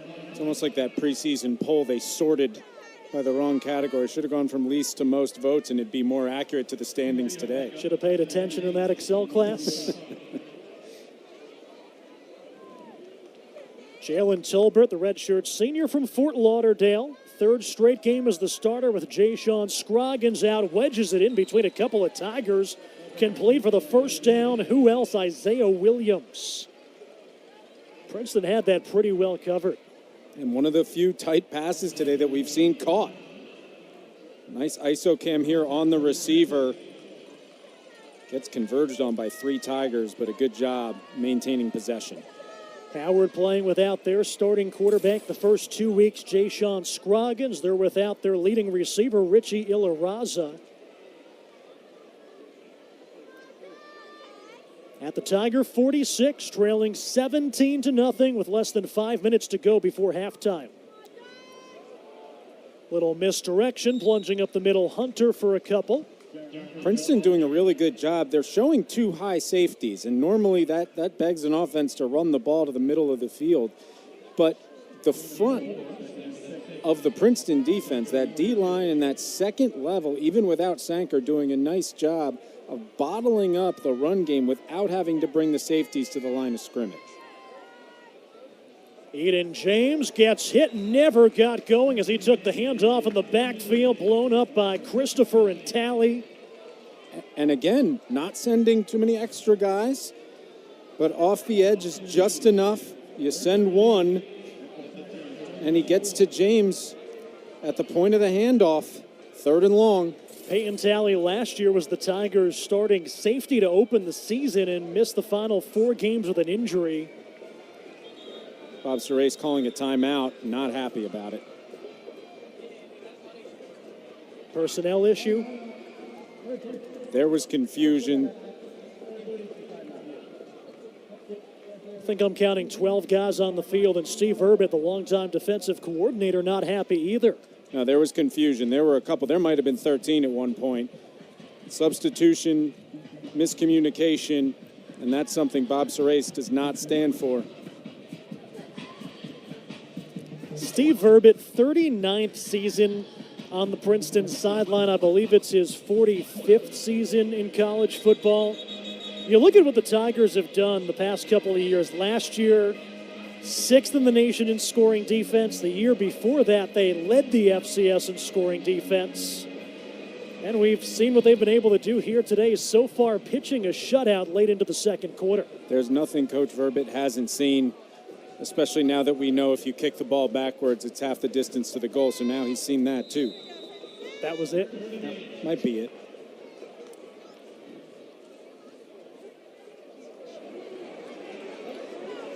Howard 2 for 7 on third down. Tolbert out of the shotgun. James, the running back, 2 wideouts to either side. Princeton sends 4. Tolbert steps up, being chased. Downfield, it hit a Tiger in the shin, and it's incomplete. Tolbert did a nice job of rolling out because Princeton, again, great speed rush off the edge to the blind side of the quarterback, and he's able to outrun the rush, but nothing there as the receiver was really out of bounds by the time the ball got to him. Saquon Osborne, the sophomore, pressed into some extended duty today without Ilaraza and Braylon Smith, who were away from the team, personal reasons. Evan Haney, the sophomore, on the coverage. Bakari Edwards with the pressure. And now Howard will try to pin Princeton deep. The Tigers have 2 timeouts remaining. Just gets it away. A.J. Barber makes the fair catch at the 11-yard line, so a pretty good punt, 33 yards with no return by their punter, Jaden Green. And we'll keep it here with 3:37 to go. Princeton will try to tack on to the 17-0 advantage. We talk about Howard really memorizing the route from D.C. to New Jersey. They opened the season up in Piscataway against the Scarlet Knights. Bob Serace went to go see them in person, not just to scout them, but because his son, AJ, is now a quarterback on the Rutgers football team, a freshman after a tremendous career at Notre Dame High School in the Princeton area. Princeton's got a tight end lined up in the backfield, and I guess that is a stack off the left side, but they've got Picanic and Camo in. Mahoney in motion. Play fake. McAllister's going to take a shot downfield. Colello one-on-one, and it's knocked away with a flag. One-on-one with the 2 number 1s. It was Luke Colello for Princeton. Robert Jones, the 3rd, the senior for Howard. Pass interference. Defense, number 1. 15 penalty. Carries an automatic. Go. Pass interference. It was great coverage right until the end. Take a look. Colella starts coming across the field, and he just tugs on that back arm. And I'll be honest, it's not a ton there, but just enough. And right in front of the referee to draw that flag. Sometimes you might get away with that. 15-yard penalty in college football, so that moves the Tigers up to the 26. Murphy, the lone back, stack tight ends again. They give Murphy running behind the tight ends. Never really got going, and then a late flag after the ball carrier was down after the tackle. Jason Serafin, first man to meet him. Kyle Davis there to help. Personal foul. Illegal block below the waist. Defense, 12. 15-yard penalty. Carries. So that one goes against the Bison as well, and Princeton will continue to march forward due to the flags. And between the Giants game at MetLife Thursday night, Washington visiting Rutgers in Piscataway last night, and today in Princeton, there have been so many flags thrown in the state of New Jersey in big football games in the span of just a few days. It's hard to accumulate that many. State flag is kind of a hue of yellow. It is. It certainly is. Guilty party that time was the senior safety Xavier Rubio. Yeah, these yellow pieces of laundry might as well have the seal of New Jersey on them at this point after this week. 7 penalties costing Howard 60 yards here in the first half. Barber in motion. Quarterback McAllister running behind the running back Murphy and gets it up to the 48. Said it a few times, but McAllister not afraid to take a hit, but you don't necessarily want to take that many hits as a quarterback in the teeth of the defense. You see here, I mean, and that's a big hit. That's the best player on the field, hitting you right in the mouth. Kenny Gallup, number 0, coming into this one. 15 more tackles than any of his teammates. Option, McAllister keeps it, and this time steps out of bounds to avoid the big hit. Gets across midfield, but now it'll be third down for the Tigers. Third down and about 1. And for Princeton, that's an area they've struggled. And this is also another rule change where if you go out of bounds, clock doesn't stop. Clock doesn't stop. Personnel change now, bringing in a little bit of a different package here to see if they can likely get this on the ground in third and short. Remember, we do have that newly instituted 2-minute timeout coming in about 6 seconds. Asher Weiner, the freshman quarterback, running right behind Clark, the running back, and we'll have to see. It looks like he went low to just get enough. And that takes us to the 2-minute timeout here in the second quarter. 17-0, Princeton leads. They get across midfield, and the Tigers will try to punch it in to extend the advantage.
Take you behind the scenes of the Tigers' partnership with Trenton Youth Football, an initiative spearheaded by Jalen Gear and Evan Haney.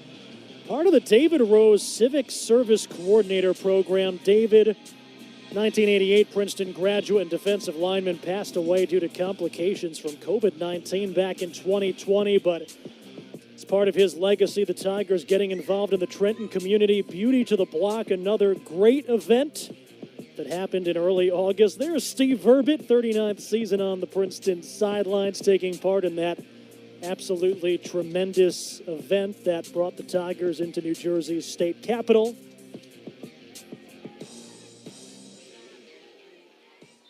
Back on the field as we return from the 2-minute timeout. 17-0 Tigers lead. First down and 10, Princeton. Just across midfield, they motion Barber. Kept on the ground, Darion Murphy with nowhere to go on the first down carry. Right into the arms of Noah Miles, the defensive end who had a sack earlier in the contest. And you mentioned A.J. Barber in motion, which is not a rare occurrence here for the Princeton offense. But one thing that does, as Howard calls a defensive timeout with 1:41 to go, when you send that receiver in motion, it can show you if they're in man-to-man or zone. And Howard plays man-to-man a lot more than you see at this level of football. Injured Howard Bison being attended to. Injury timeout on the field. It was an interesting formation for the Tigers because they had that trips bunch on the right side, and Jack Camo, one of the tight ends, was leading the charge. Terrence Holland, the senior from Cleveland, the linebacker, First team All-MEAC a season ago, quickly able to hop up, and he'll walk off to the injury tent. 17-0 Princeton, a deep 37-yard touchdown strike. Blaine McAllister to Luke Colella on the game's first drive. And then Princeton turning a Mason Armstead interception into a Sam Masick field goal. And then on a botched snap over the head of the punter, Princeton had the football, first and goal at the 5. Blaine McAllister eventually able to run it in himself, so he's got a touchdown through the air and a touchdown on the ground for the Tigers.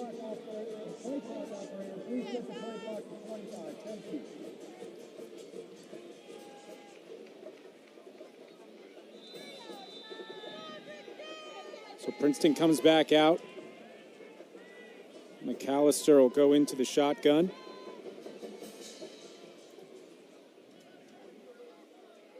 Volker in the backfield. Barber motions wide. McAllister surveys, steps up, and throws low, incomplete over the middle.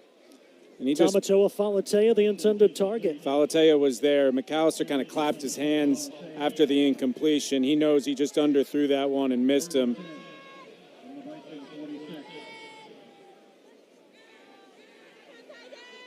Big opportunity here for the Howard defense to potentially get the Princeton offense off the field. This could be 4-down territory depending on how much they get here on third. 4 wideouts. Barber motion slot left. Free play. McAllister going deep. Mahoney in one-on-one coverage, and it's thrown out of bounds. Cam Dyson, the linebacker, came right up to the line of scrimmage. Defense, number 22, entered the neutral zone at the snap. 5-yard and the penalty is on the junior Third down. linebacker from Belleville, Michigan. That's one way to get half your yardage to a first down is the hard count to get Howard to jump up front. So now that really changes, right? This is the exact part of the field where you can go for it on fourth down. So obviously you want to get all 5, but if you got 2 or 3, you might stay on the field if you're the Princeton offense.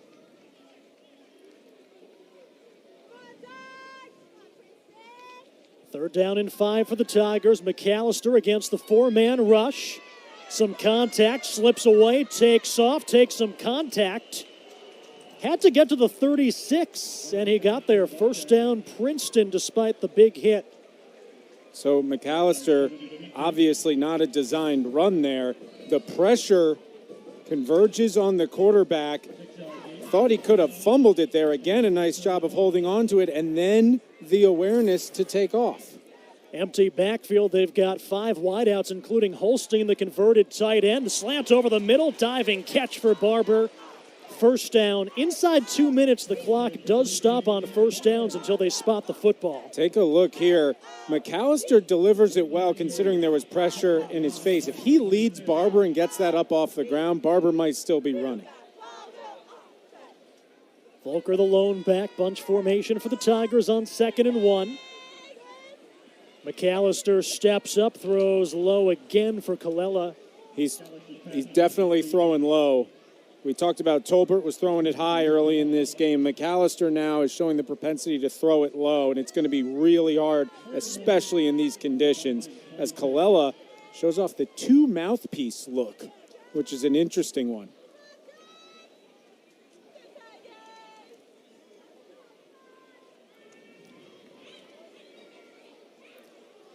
Final 40 seconds of the first half. Howard will get the football to start the third quarter.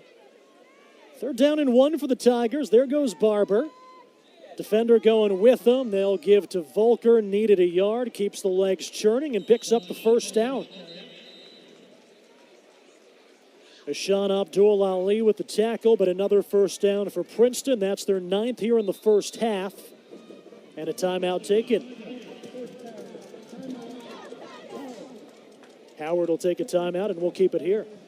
So long as Princeton takes care of the football, which is easier said than done in these conditions, they should have the last word here in the first half, whether that's a field goal attempt or a couple shots at the end zone. Unlikely that Howard would get the ball back with a chance to get on the scoreboard before the break. Princeton last year final 5 or 6 games all but abandoned the field goal. Their last 6 games last year, they attempted just 2 field goals. One of them was a deep one by Jeffrey Sexton, who was really good his first 2 seasons. Figure that if it's inside 30, they might go to Sam Masick. Anything beyond that, it's anybody's guess. Potential for man-to-man coverage here on the left side and one-on-one coverage. Holstein wide left, and now they motion Barber. McAllister on 1st and 10. Falateo one-on-one and well covered as it's overthrown. That was Carson Hinton, the star, so kind of a hybrid linebacker-cornerback. Good coverage downfield, and that was really the only place McAllister could throw it. A good throw, really uncatchable, but if anyone's going to catch it, it's going to be Falateo.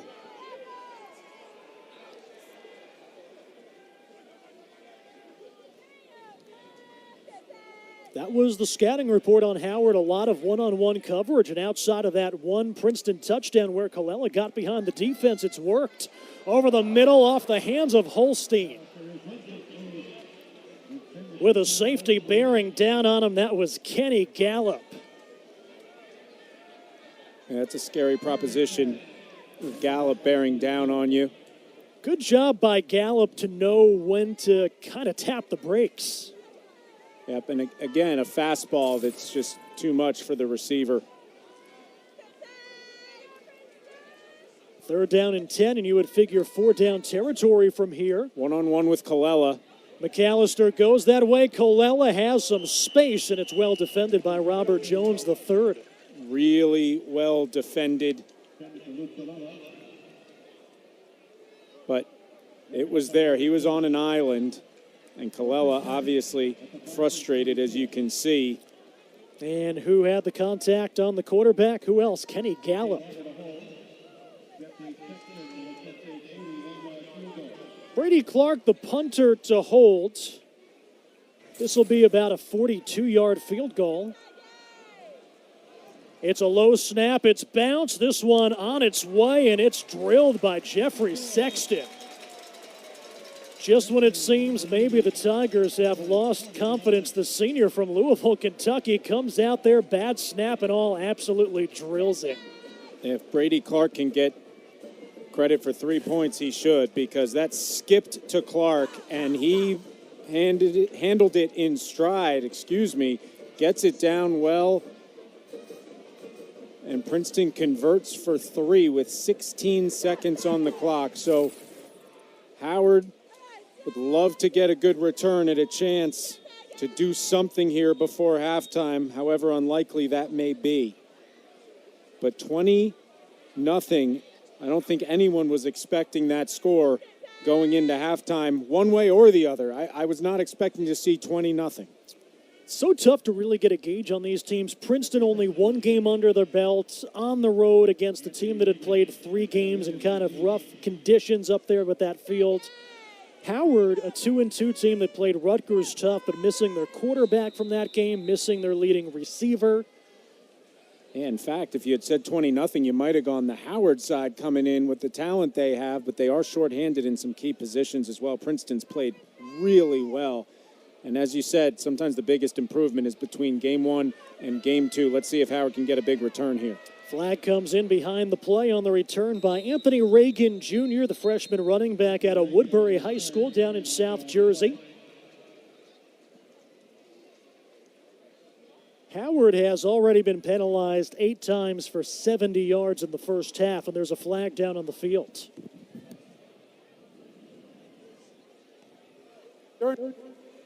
Holding, return team, number 34, 10-yard penalty. It'll be 1st down, Howard. To your point, Cody, that's 9 penalties on the Howard Bison in the first half. I think that would be something you would talk about on the bus if it was 9 penalties for the whole game. So you know that's going to be a talking point at halftime for Larry Scott and company.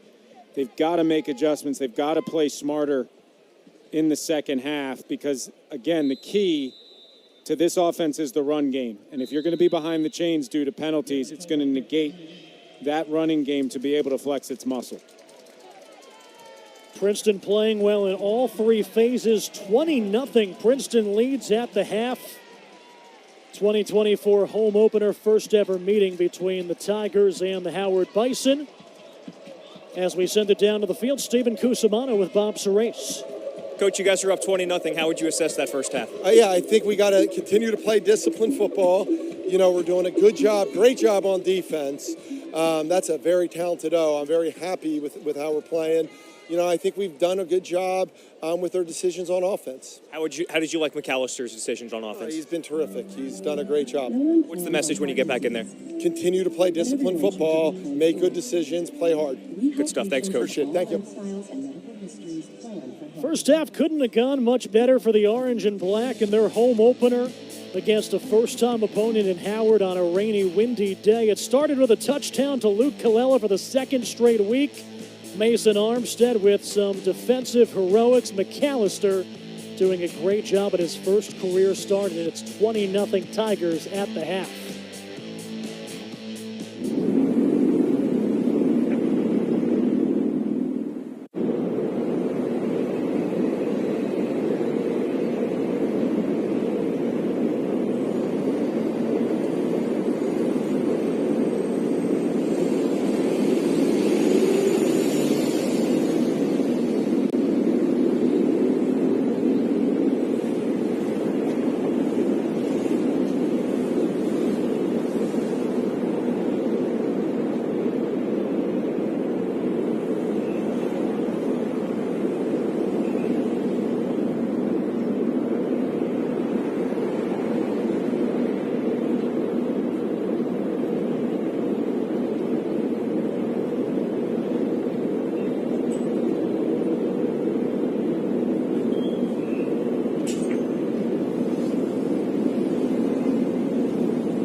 Y'all ready? Y'all ready? My group, running backs, QBs, let's go. Go! Okay. Trenton Youth Football Club. It's a youth team down in the Trenton area. It's in an inner city community, so I had the opportunity to go down there And really, I think that the most important thing was just to act as a positive role model for those kids, to provide them with the avenue with someone that they can look up to. Yep.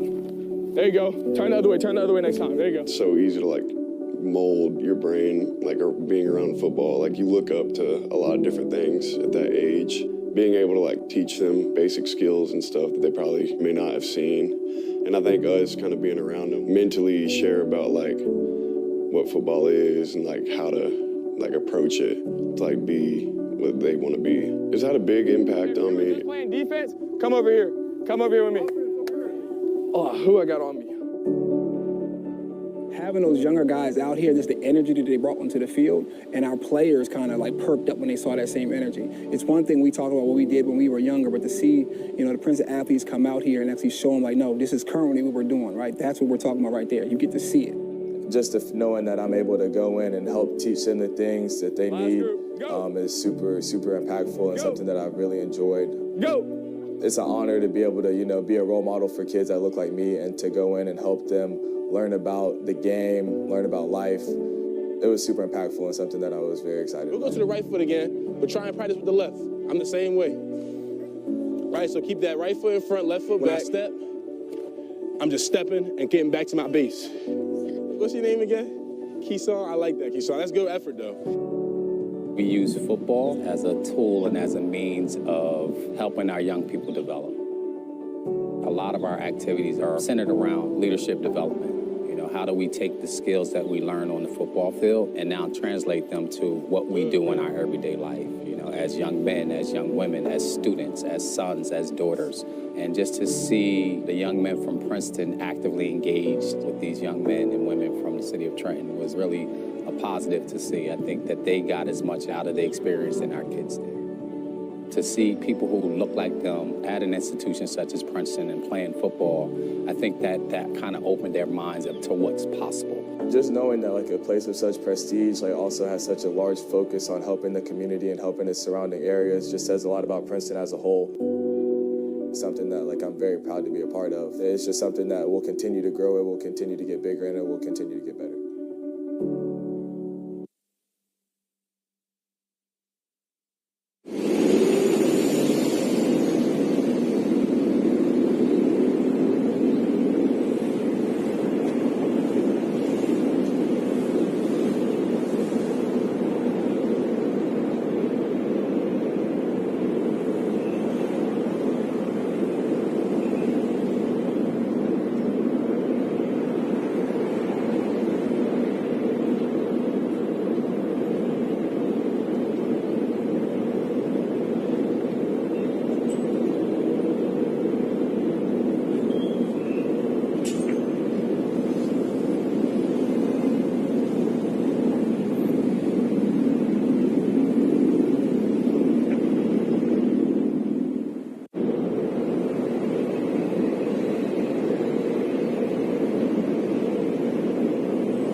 So have the Tigers today. 20-0. Princeton leads at the half. It'll be Bison football when we start the second half. But stats and highlights coming up when we get back to Powers Field at Princeton Stadium.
First ever meeting between Princeton and Howard. It's been all orange and black through 30 minutes. 20-0. The Tigers lead the Bison at the half as we take a look at how this one unfolded. Free play for the Tigers to get things going on a huge scoring play to Luke Colella. Howard went off sides and McAllister delivered a beauty as we take two looks at it. Drops it in there perfectly in his first start. And the Tiger defense has been roaring. Armstead with a huge interception and a nice return, and then some big backfield tackles between Talley, Scarano. They've been all over the place in the Howard backfield, not allowing them to get on the board just yet. And Blaine McAllister has been tremendous. As I said in his first start, his dad played football at Ohio State, and he sure is not afraid to take a hit. He's been doing it with his arm, with his legs, and it's been a big reason the Tigers are up 20-0 after two quarters. Howard, the best rushing attack in the MAC. They came in averaging, or the MEAC, they came in averaging 180 yards per game on the ground. First half, 19 carries for just 36 yards. Penalties, 9 for 80 yards. that's been a factor here today. McAllister, just 2 of 13 through the air, but he's the Tigers' leading rusher, 9 carries, 48 yards, and that touchdown. Halftime stats presented by Ironworkers Local 399, local skilled craftsmen who are building Princeton's future. It'll be Howard football when we get back to start the second half. Princeton with a 20-0 lead, looking to even up their record in the early going here in 2024.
Early in the season, the Tigers a little bit banged up on defense, playing without their starting Mike linebacker, Sekou Rowland today.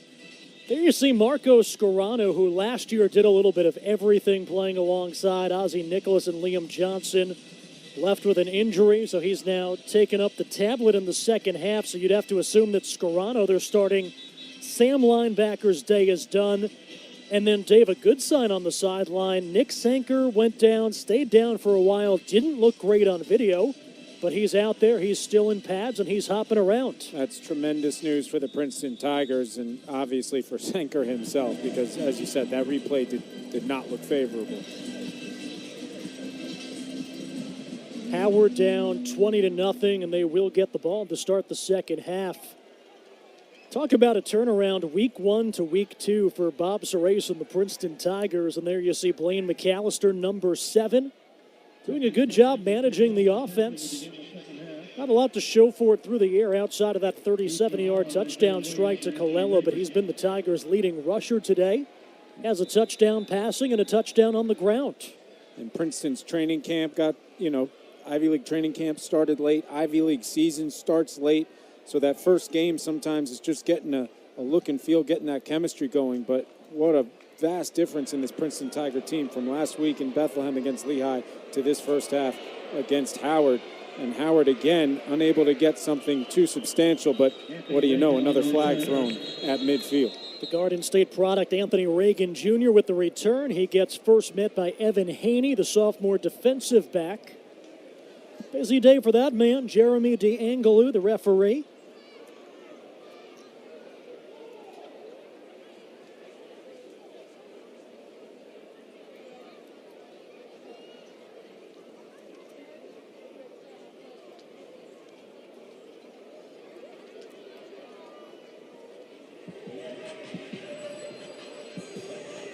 At some point you make the call and you start playing music in the stadium. Everyone waiting to see what this flag is for. Again, thrown at midfield. The return got to the 25-yard line, so quite a ways away from the ball. No foul on the play, so they will pick the flag up. It'll be first down, Howard. Anthony Reagan Jr., a New Jersey native. He's the return man on kick returns. Woodbury High School down in South Jersey. Played for his father, Anthony Reagan Sr. Not a lot doing for Howard in the first half. This is a Bison team that offensively putting up 24 points per contest. Middle of the pack in the FCS. From the 25, Tolbert hands Jared Hunter, the grad student.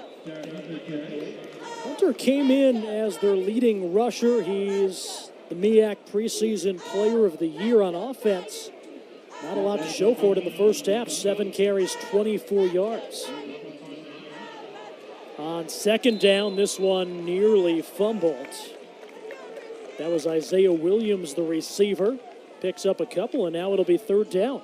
Yeah, they went trips right, a bit staggered. You see the lateral pass, try to get the screen going, but the blocks just did not formulate, and Princeton did a nice job of attacking the line of scrimmage, making sure that play went nowhere. So now third and long, which forces Tolbert and company into a passing situation where they have not had a ton of luck. 2 receivers stacked in the slot, and they motion Williams. Tolbert, the backup quarterback. Pocket collapses. He avoids the pressure. And he's going to get wrestled down. May have gotten back to the line of scrimmage, but for the Tigers, Caden Wright, the sophomore from San Antonio, gets to him. And Howard, knowing they were getting the ball out at halftime, certainly thought they were going to get more than this, than a quick 3 and out. Just like that, they're punting it away again to A.J. Barber, who will receive the punt for the Princeton Tigers. Look at some of the size on this offensive line for Howard. Princeton has just been able to get a step. Sometimes speed can beat size. Barber's been dynamic in the return game, and this is senior season.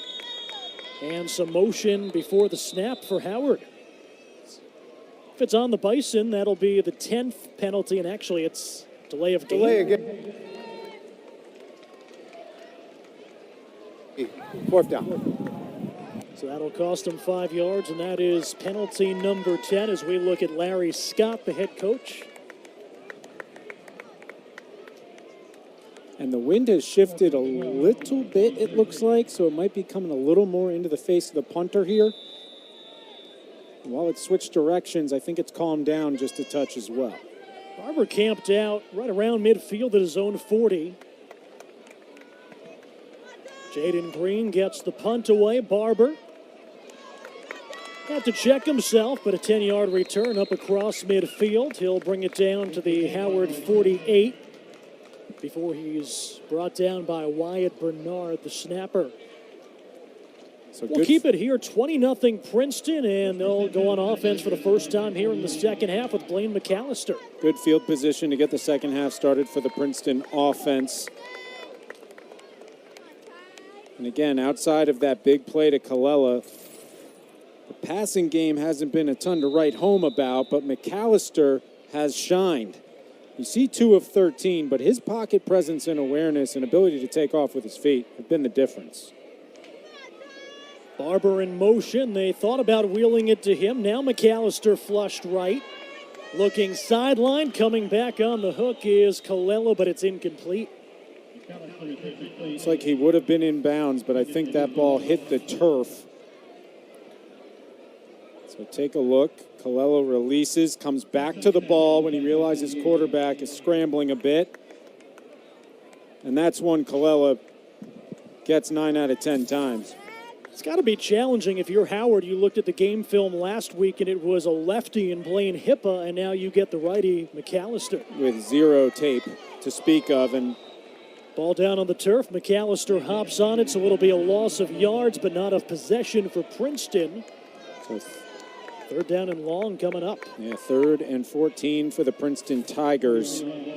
Good job by McAllister of corralling the fumble, but a little indecision on whether he was going to hand that kind of option read off to Volker or not. Princeton really struggled converting third down last week against Lehigh. They were just 3 of 15. Today, 4 for 9 in the first half. McAllister looking to air it out. Has a seam. He's going to run towards the sideline, and I don't know if he got there. They're going to give him the first down, but that was right at the yard to gain for McAllister, who either had terrible field presence or great field presence. Well, the chains are on the other side of the field, so tough for him to know, but he made that first down motion, but he was right on it. For a second, I thought he was short.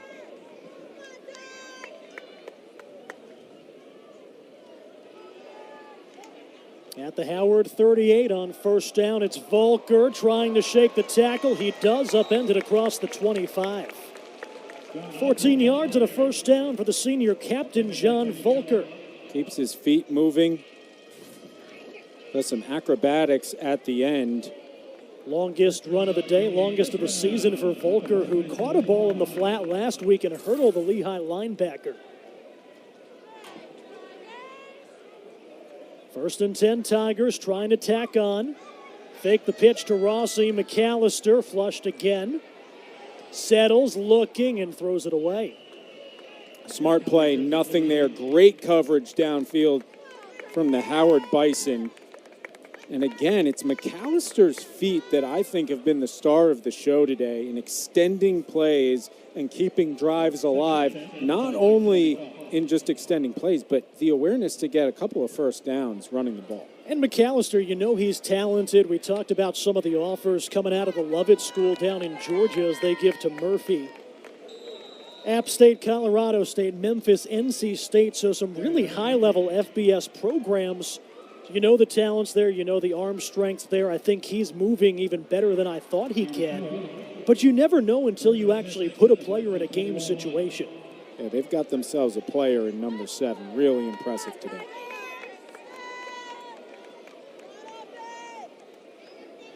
Bunched formation. Barber dancing behind the offensive line. Howard sends 5. McAllister again scrambling away. Motioning downfield, and he's finally going to get drilled down for the sack. Kyle Davis, the freshman defensive end, his second career sack. McAllister kept it alive as long as he could, but not able to throw the ball away. And McAllister stayed behind the line of scrimmage thinking something was going to open up in the passing game, but so often we've seen him take off in those situations and thought he could have at least gotten, 5 to 7 yards, but on third down he was looking for the whole thing. An injured Bison down in front of the Howard bench around the 30. Princeton facing a 4th down and 12 deep in Howard territory when we get back. These Bulldogs are the top dogs. Auburn, an overtime winner. Princeton into the round of 32. National NCAA Women's Rugby Championship in the Big Green of Dartmouth.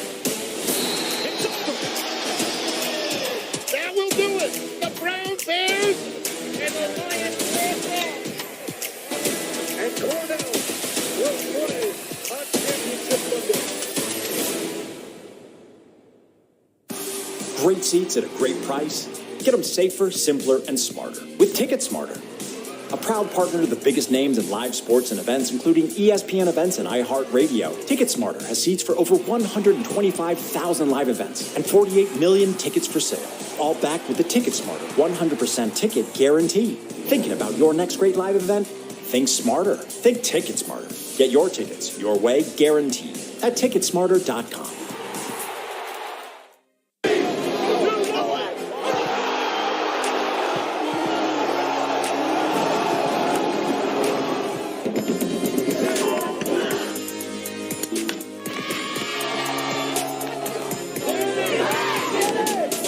Back-to-back trip to the NCAA tournament. Touchdown, pass, score! Up in the air, good! With their first championship! Unbelievable!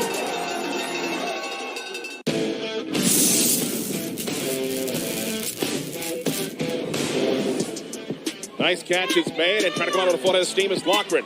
Perhaps one final act to this dance. Got it for Watson. Watson, can she score? She will. Celia Watson, at the last moment, completes the hat trick.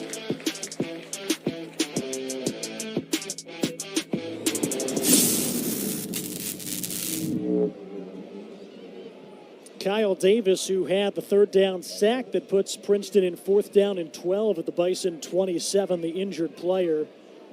After Princeton attempted 2 field goals over a 6-week stretch, they're going to bring Jeffrey Sexton out for his second long try of the day. Sexton in the first half connected from 41.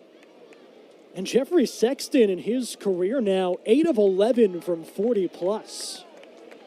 That was from 41. This is going to be from about 43 when we get the okay.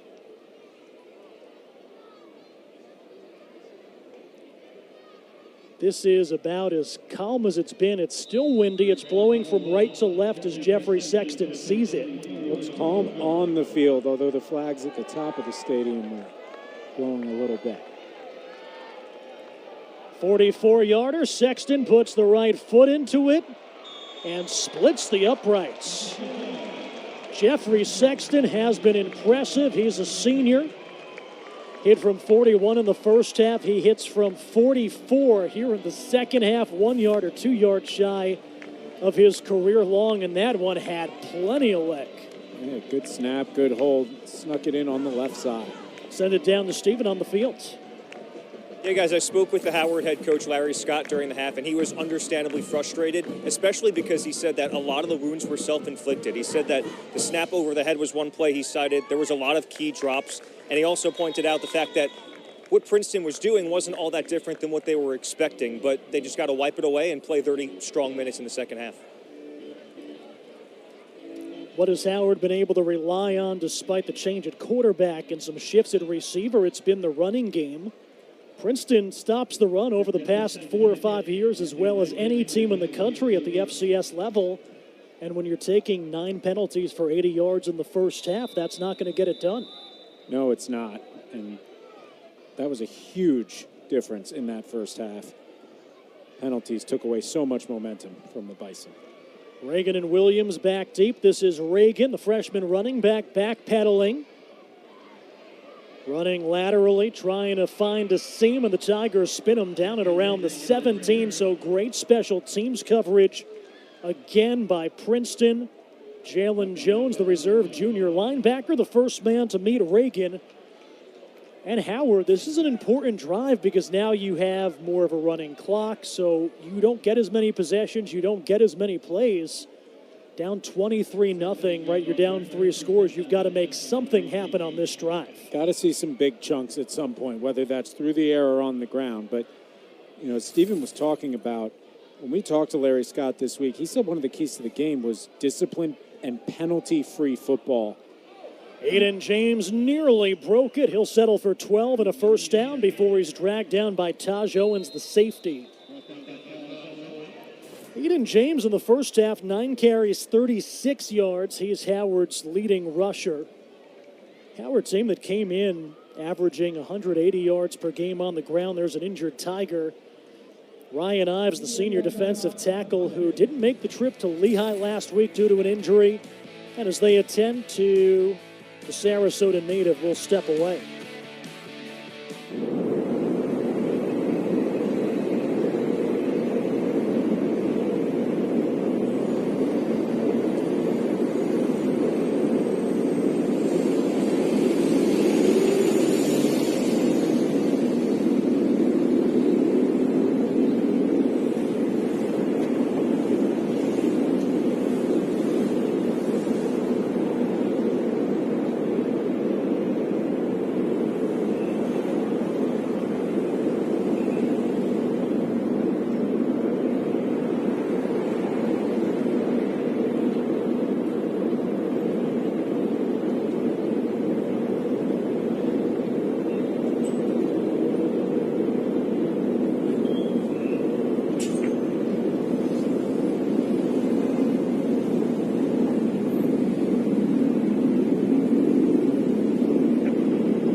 Brown outscoring Harvard in the second half in Providence and getting a game-winning touchdown pass. Jake Wilcox to Mark Mahoney with 21 seconds to go in the fourth quarter to upend the Crimson. So Brown 1-0 in the Ancient Eight. It's Cornell up big against Yale in Ithaca, that one in the fourth quarter. Penn getting into the win column. Columbia falling to 1-1. Dartmouth edging Merrimack 16-14 on a game-winning Owen Zalk field goal late in that contest. First down and 10. At the 30, out to the left side, man downfield. Tigers nearly jumped it, and it's incomplete.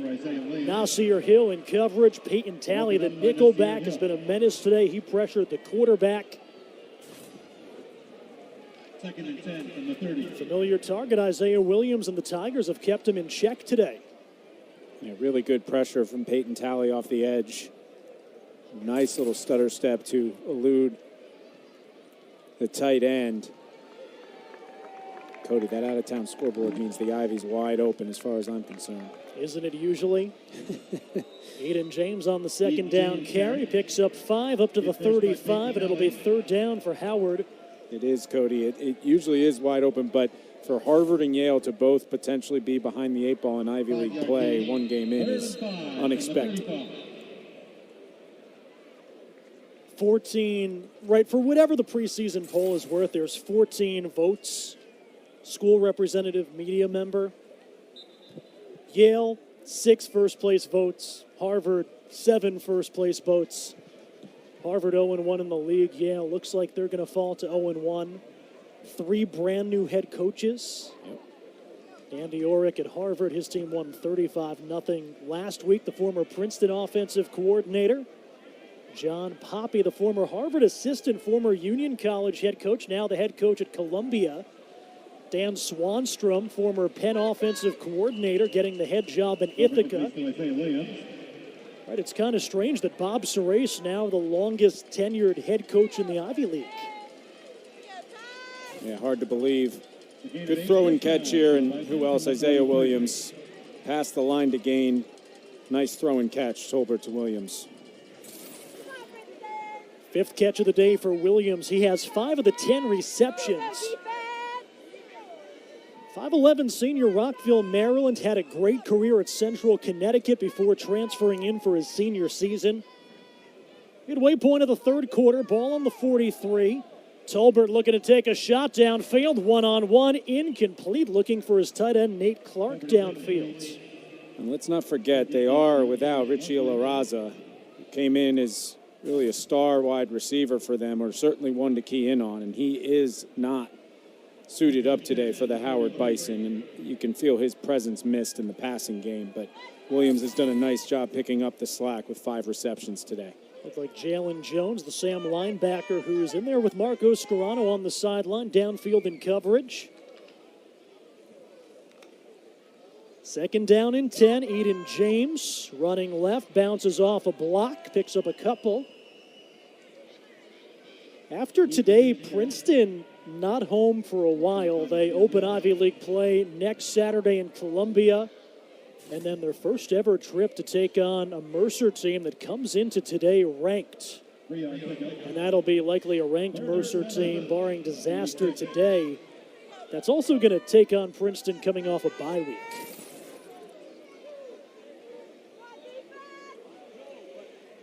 Yeah, that game, Columbia is a tough team. They did drop one today to Georgetown, but great win last week against Lafayette.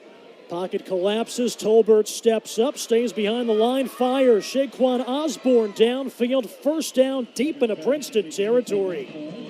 Osborne caught a touchdown a couple weeks ago in a victory against Morehouse, taking on a bigger role today without Richie Ilaraza and Braylon Smith. 25-yard gain. Prior to that, Tolbert's longest completion today was just 12. Howard, maybe their best chance to score so far today, down at the Princeton 29. Running left, Tolbert, designed run, and he's just going to give it up after picking up a couple. Down to the 27.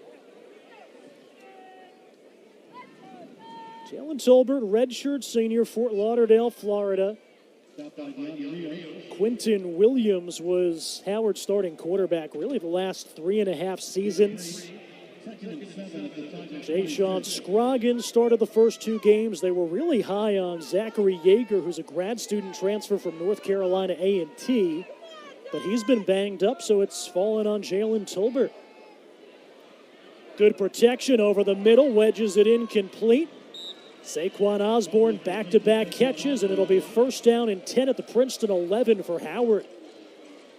Haven't been a lot of clean pockets with time to throw on either side today. No, great job by the offensive line up front and giving Tolbert time to find Osborne down the field. And these are the big chunks we're talking about that we hadn't seen from Howard yet, but they're finally on the doorstep with the potential to break their scoreless drought today. Trips right, James in the backfield. Give Eden. James has a seam off the left guard.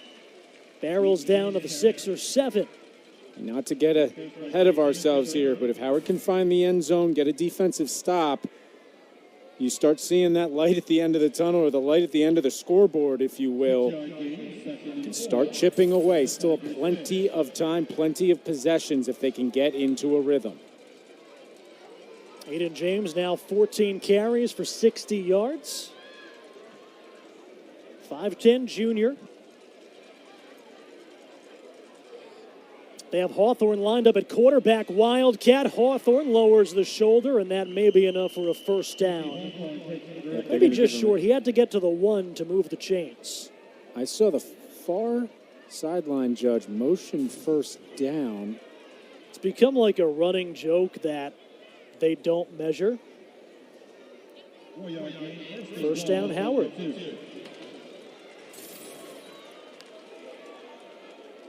Handoff blown up immediately at the line of scrimmage. Who else? Peyton Talley. He was the starting safety last year, was in and out of the lineup, couldn't stay healthy down the stretch, but he's made an impact here today. Huge impact. Number 20.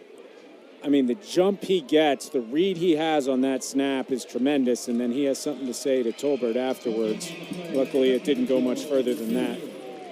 Talley, senior safety, Cypress, Texas. At a Longhorn State powerhouse Cy-Fair. Second down and goal for Howard. Big stand here for the Tigers. Wildcat again. Hawthorne's going to take it. Running left, lowers the shoulder, and he's in. Howard gets on the scoreboard late in the third quarter on the rushing touchdown by the fifth-year senior Casey Hawthorne. Huge touchdown for the Howard Bison as they get on the board and get momentum moving their way. Good blocks up front and a great job of finding the goal line. We talked about what their running backs, Hunter and James, can do when they have the ball in their hands. That time it was Hunter, the grad student running back, leading the way for the Wildcat quarterback. Extra point is good, so Howard trying to chip away at Princeton's once 23-0 lead. It's now 23-7. They lined Hawthorne, the fifth-year senior, up, and he takes it in from 2 yards out.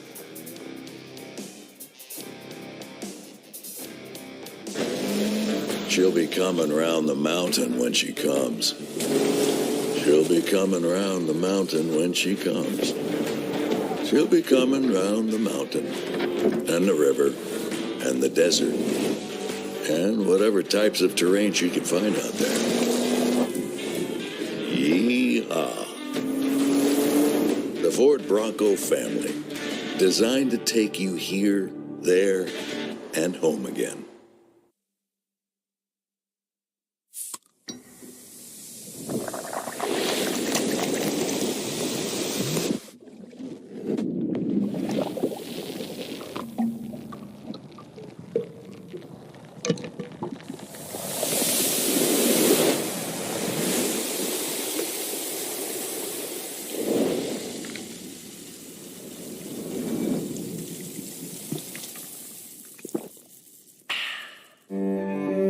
No one plans on heart disease, but everyone should have a plan for it.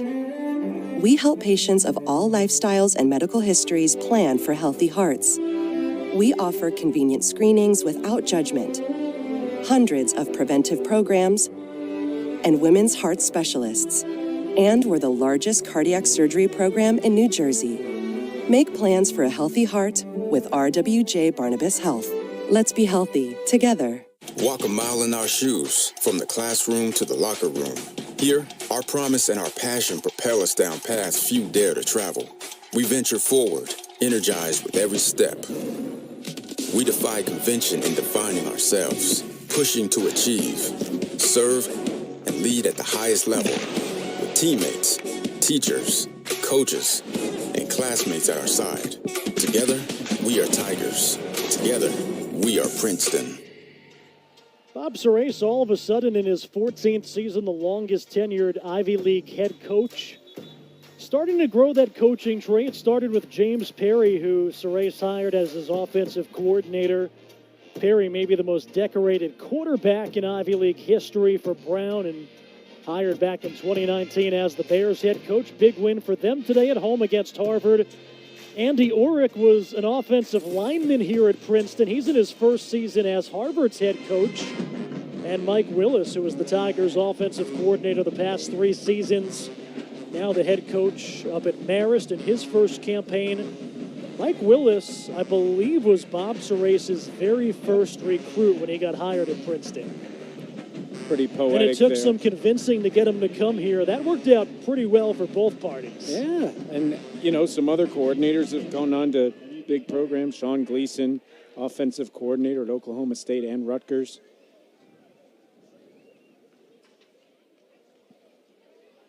Howard trying to whittle down this Princeton lead. It was 20-0 Tigers at halftime, and then Jeffrey Sexton nailing a 44-yard field goal that made it 23-0. But the Bison marching downfield, far and away their best drive of the contest. And this one a touchback. Yeah, a little bit of a knuckleball there that kind of got through the defense, if you will. That last Howard drive, 13 plays, 82 yards, 6 minutes and 12 seconds. Right down 3 scores. You don't want to burn a ton of clock, but they've got to feel pretty good about that. And that's the Howard rhythm that we expected coming into this game. We did not expect for it to take till late in the third quarter for us to see it come to fruition. Blaine McAllister getting his first career start with Blaine Hippa out with an injury. First down give. John Volker, the senior captain, picks up a couple, but will keep the clock moving.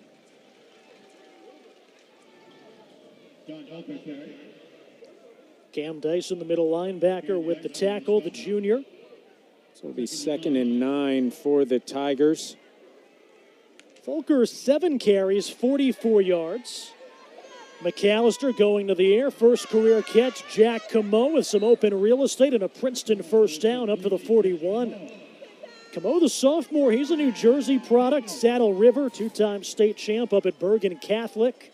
Good play design out of a bunch formation to get a free runner on the outside because everyone was packed into the box. Bubble screen. Near side, Charlie Rossi, his first career catch, goes for a gain of 4 before Gallup wraps him up. Don't believe we've seen Tyler Picanic, the starting tight end, since he went out. So Como has his first career catch. And then Charlie Rossi out of McDonald, Pennsylvania, hauls in his first. 2nd down and 6 as we tick down towards the 2-minute mark here in the third quarter. 4 down linemen. Ethan Clark, another Pennsylvania native, tackled just shy of the first down marker right at midfield to bring up 3rd down. And who else? Kenny Gallup Jr., who he's listed as a safety.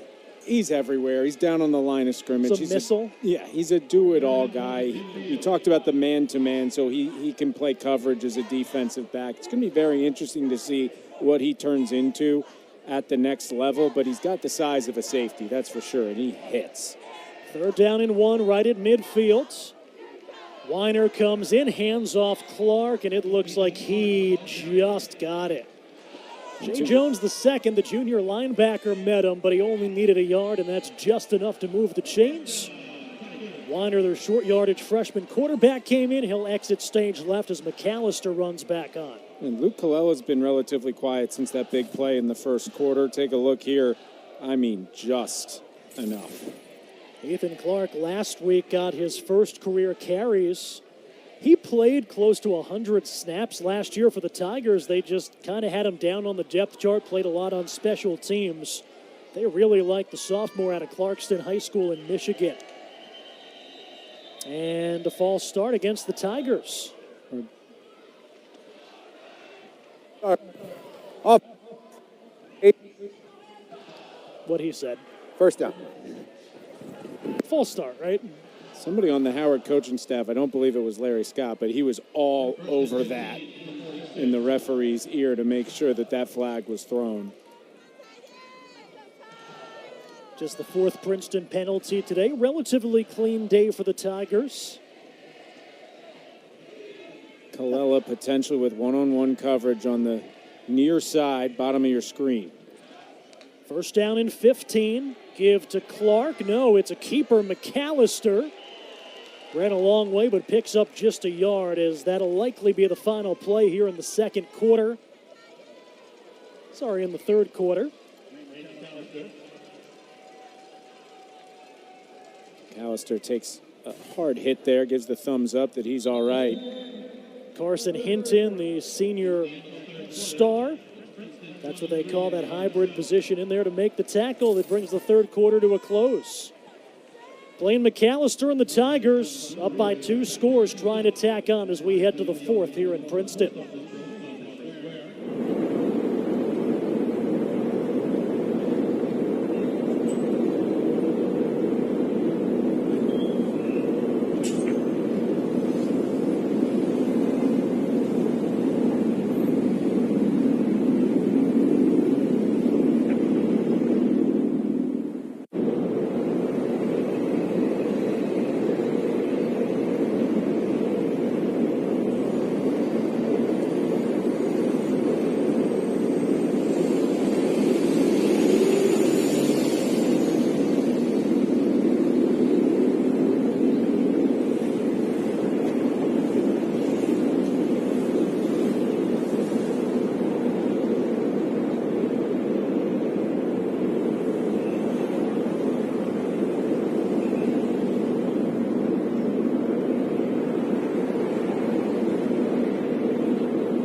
Tigers returning their top 6 receivers from a year ago. Luke Colella, 6th in the Ivy League in receiving yards. A.J. Barber, 7th. So you have a good pace. And then on the last Princeton drive, we saw Jack Camo, the sophomore, Charlie Rossi, the junior, each collect their first career receptions. Yeah, Princeton's done a nice job in reloading the receiving core. And when Dylan Classy and Andre Yosevash leave, you wonder how you fill that void. They've done it very well. Start of the fourth quarter, it was 23-0 Tigers before the Howard touchdown on that 13-play drive. McAllister got away from 1, got away from 2, gets away from 3. Isn't going to avoid the fourth Howard player to get to them, give him the sack. Sean Abdul Ali, the sophomore from Charlotte, finally wrestling down the Princeton senior. Great job by the Howard defense. Speed rush from the outside forces McAllister outside of his comfort zone, and they finish the job from there. So 3rd and long with an opportunity to get the ball back for Howard. Blaine Hipple was sacked 6 times. That's the 3rd Howard sack today. A lot of open real estate. There goes McAllister, and he gets upended by a defender across midfield. That was on a 3rd down and 23, and Howard will take that. It's a nice gain for the Tigers. And now if you're Princeton, you figure 4th down and 8, right around midfield, up by 2 scores. They're going to bring on Clark to try to pin him deep. I think you've got to. Howard has had 1 scoring drive the entire game. If you're able to pin them back, it's truly a long field. That's a challenge. You love the determination from McAllister on the runs, but these hits he's taking when, he's well short. No chance he's getting the first down there. You'd like to kind of see him trot out of bounds. Clark averaging 53 yards per punt. Howard nearly got it. Fair catch called for. This is going to bounce. Kick out of bounds around the 16 or the 17. That's about a 30 or 31-yard punt, but it does pin the Bison back inside their own 20. 13:25 to go in the contest. It's 23-7 Princeton. Howard only down 2 scores, a lot of firepower, and they're coming off their best drive of the day. I mean, it's pretty simple here. Howard's going to need some big chunk plays. You can't continue to have super long drives, even if they are scoring drives, down 2 scores in the fourth quarter. And for Princeton, you need to prevent those chunk plays. If you do give up scoring drives, make it take as long as possible. But Howard certainly got something clicking on the last possession. Trips right. Princeton not having press coverage. Tolbert, quick hit, double coverage, tries to wedge it into Williams, and he didn't make the catch. Incomplete. And it could be because there are some new faces in new places in terms of the number 1, 2, 3 receivers with Ilaraza out, but you haven't really seen Tolbert take a shot down the field. And sometimes you want to do that just to keep the defense honest, maybe force them into a cover 2 to open things up in the middle of the field. Tolbert only 1 completion longer than 12 yards today. Checks down. It's Jared Hunter, the running back. Gets maybe a yard or 2 on the 2nd down and 10 completion. Yeah, so playing right into the Princeton defense's hands there. If you're going to take all this time just to throw it back to the line of scrimmage, down 2 scores in the fourth quarter, going to have to take some risks and some chances down the field. And again, that could open things up for the running game. Also like to see the running game hit the perimeter a little bit more and get outside of the teeth of this defense, try to turn the corner. Big 3rd down and 9. Tigers rush 4. Tolbert runs into his own offensive line, has to heave it downfield. Nothing but orange and black, but it's incomplete. Pressure up front by the Tigers. Bakari Edwards, the junior, out of Gulliver Prep. And there's a flag way back in the backfield, or back in the end zone. Could be roughing. It's either roughing or holding. Personal foul. Call is roughing the passer against the Tigers. Huge call for Howard, and obviously an unfortunate one for Bob Serace, who's not happy about it. It was as the quarterback released the ball, so we're going to see here on the replay. Tolbert escapes the initial rush, knowing it's 3rd and long's got to get rid of it. It's also a pretty blatant hold on the man who hit the quarterback. I mean, that's a Bob Serace it's a has form case. tackle, I guess, because he landed on the quarterback. Maybe they're saying he drove him to the ground, but he had just released the ball. Regardless, Howard gets a second chance of life here on this drive, which they obviously need down 2 scores. So a huge call there. So Howard catches a break, and then they keep the line moving. Hand off to Hunter, picks up 5 on 1st down. Yeah, and call it a break. Whatever it is, Howard needs to take advantage of it.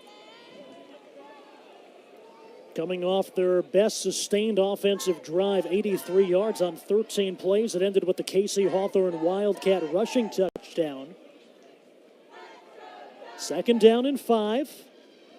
Handoff, Hunter, the MEAC preseason offensive player of the year, picks up 5 and gets the 1st down across the 40. And yes, there's, just under 12 minutes to go, which seems like a long time in football as we're going to get an injury timeout, but you'd like to see Howard get back to the line of scrimmage. They've got to keep things moving, and also that could throw the Princeton defense out of their rhythm, not give them as much time to adjust. As they attend to an injured Tiger, we'll step away here from Powers Field.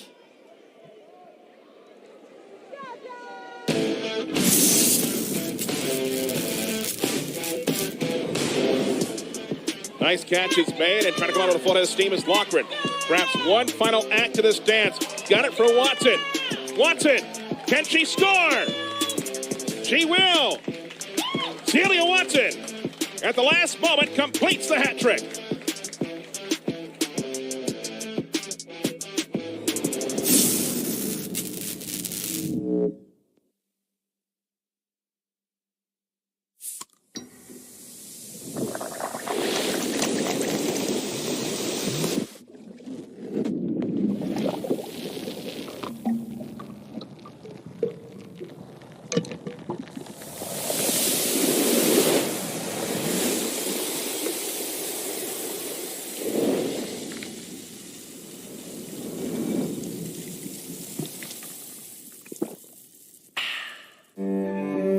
No one plans on heart disease, but everyone should have a plan for it.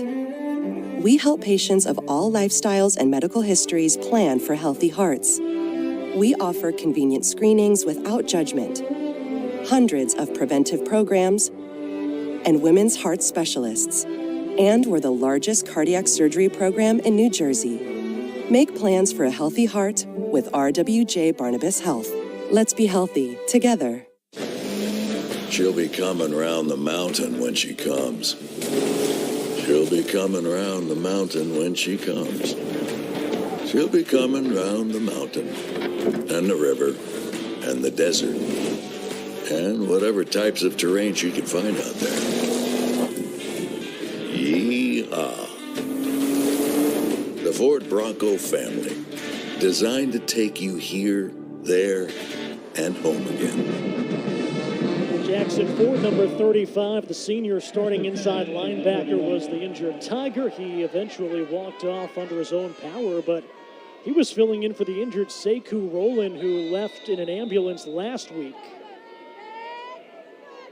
1st down and 10 from the 41-yard line for the Bison, trying to make it a one-score game here in the 4th quarter. Tolbert steps up, checks down. It's Jared Hunter out of the backfield. Takes some contact on the sideline from Chase Christopher. Chase Christopher might have taken a lick from Jared Hunter there. I'm not sure who came up on the wrong side of that contact, but there was certainly a hard hit at the sideline. Hunter, 5'10", 205. Strong, packs a punch. He's had a nice second half after he was eerily quiet in the first half. But the word you said was check down. And you're going to have to get some chunk plays if you're going to check down because the clock continues to tick. Under 11 minutes to go. Bubble screen right side. It's Hawthorne. He had the first rushing touchdown, trying to find a seam. Can't shake the defense, but gets the first down before Talley runs him out of bounds. And right here is where you'd like to see tempo from the Howard offense. Again, not only does it work in your favor in terms of playing catch-up, and as I say that, of course, there's a timeout on the field. Another Tiger slow to get up, and that's Peyton Talley. Princeton getting a little bit thin on defense as they try to hang on to this 2-score lead in the fourth quarter.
Up 23-7 with 10:35 to go in the fourth quarter, trying to pick up the victory to even up their record at 1-1.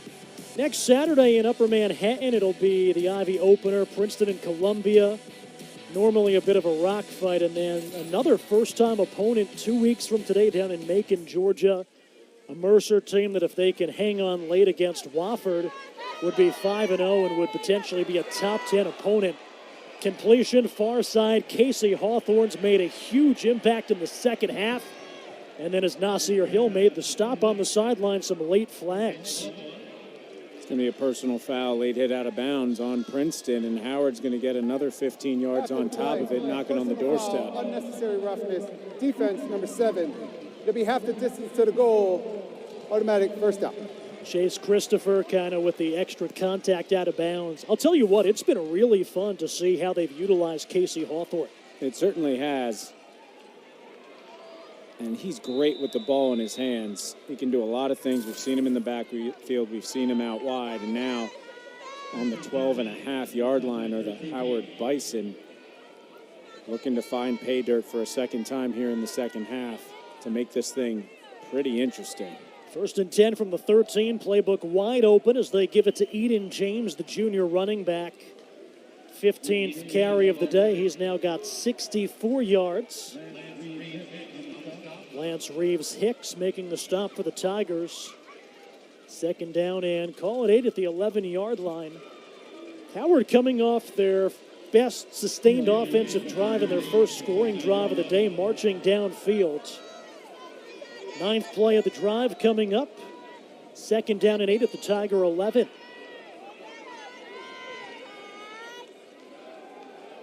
Tolbert steps up, fires over the middle, incomplete, looking for Keontae Mosley, the freshman tight end.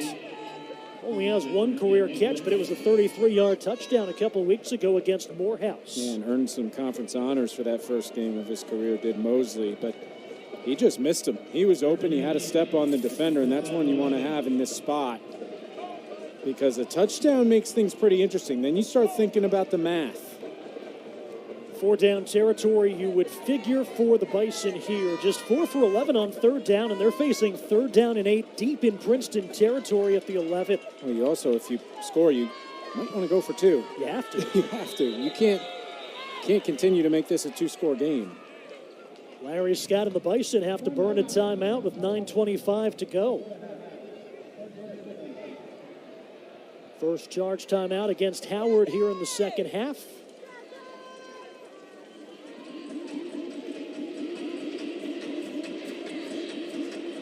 And we'll keep it here. So huge third down here for Howard. So they're obviously going to draw up their best play. Princeton will do the same on defense. You see Coach Verbit in the middle of that offense. Larry Scott in the middle of the offensive huddle for the Howard Bison.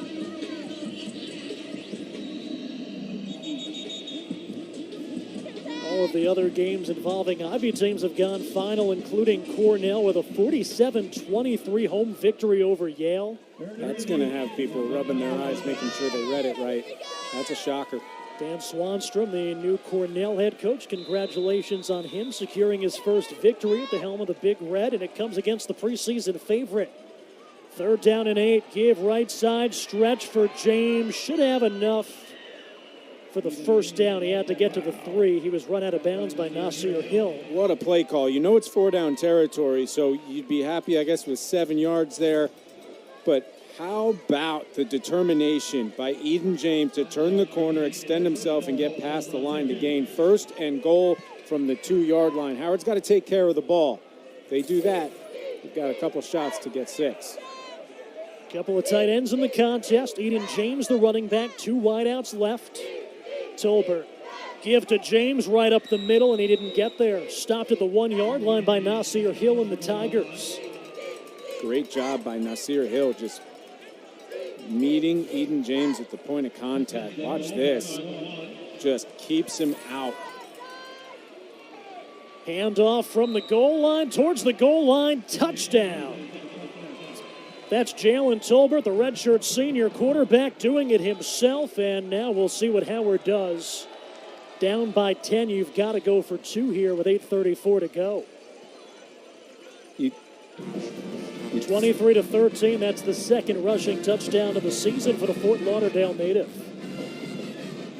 And as expected, Tolbert and the offense will stay out on the field.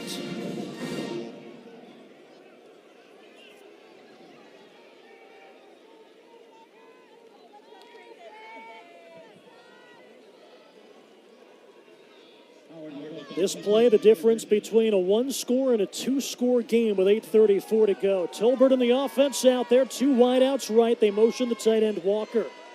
Designed rollout right, looking one-on-one, intercepted. Taj Owens, the safety, jumps the pass. The 2-point conversion, no good. And it stays a 10-point Princeton lead at 23-13. And that completely changes the Princeton offensive philosophy. So Tolbert on the quarterback keeper scores, but they're unable to convert on the 2-point conversion. Princeton remains up 2 scores, 23-13 Tigers, 8:34 to go.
Howard 2-2 on the season. A bye week next week before they return home for 4 of their next 5 in their home venue.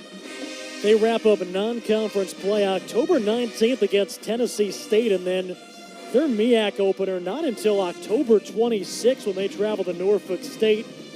So still 3 more weekends of non-conference play in the MEAC. Howard, they finished atop the standings the last 2 seasons. 2 years ago, lost the tiebreaker, fell in the regular season to North Carolina Central. Last year, they returned the favor and earned the MEAC's bid to the Celebration Bowl down in Atlanta.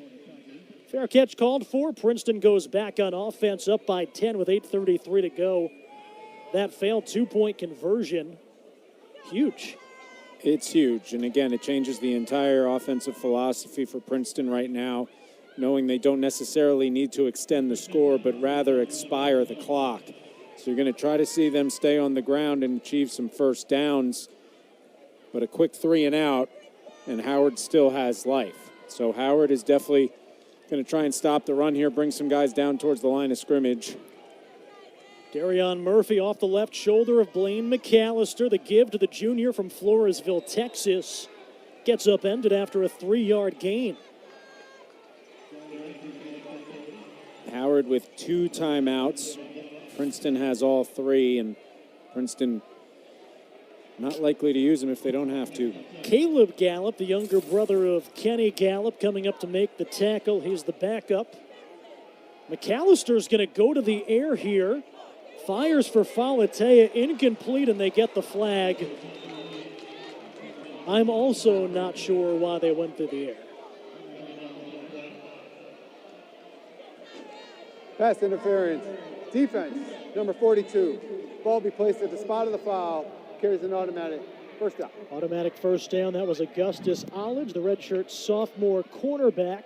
Yeah, spot foul, so 8 yards awarded on the penalty. Larry Scott not happy about it. We'll take another look, see if we can identify it. Again, maybe got there a second before the ball. That's a tight call. That's a tight call. On the ground, Murphy left side, plunges forward for a couple, keeps the clock moving. Under 8 minutes to go, and remember, Howard had to burn a timeout earlier in the fourth quarter.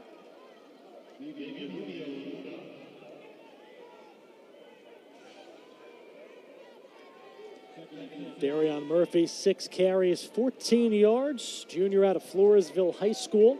20 seconds on the play clock. Tigers with a couple of tight ends in the game. They've got Simon Bracken out there with Jack Camo.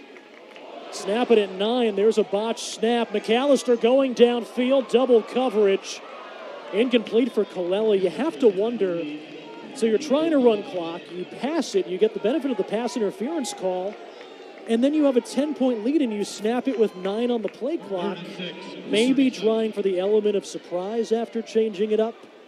Maybe there was a matchup they liked. But 2 straight second downs, you're going to the air. I would understand it maybe on 3rd down. And maybe the high snap changed things. Was that going to be a run play? But Colella ran a go route. If it's a run play, you think you would run it down. Yep. So now 3rd down and 6. Now they have to go to the air. Slant over the middle. Complete. First career catch for Jalen Gear. Gear was expected to contribute last year. A lot of speed in that 6'5", 220-pound frame. Missed the season with an injury, and he's back out there. If they can get him going, the Knoxville native a real weapon in this offense. That's a big spot for your first career catch. What a job there in securing it, making sure you don't fumble on the tackle at the end of it. And again, Princeton continues to get another first down with 6:40 to go in this one. If you hung around for halftime, you saw Jalen Gear, Evan Haney, and their work with Trenton Youth Football. John Volker back in, trying to stretch it, cuts back, has the first down, and then some. A seam down to the 25. John Volker finally corralled downfield by Noah Miles, the defensive end. That is the longest run of the day for the Tigers. So the biggest thing here, now that you're in scoring territory, is take care of the football. Keep it on the ground, high and tight. don't turn it over. And again, Princeton got the first downs on the passing plays to extend this drive when we thought we would see them keep it on the ground.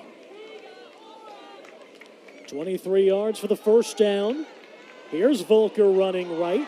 Direct snap.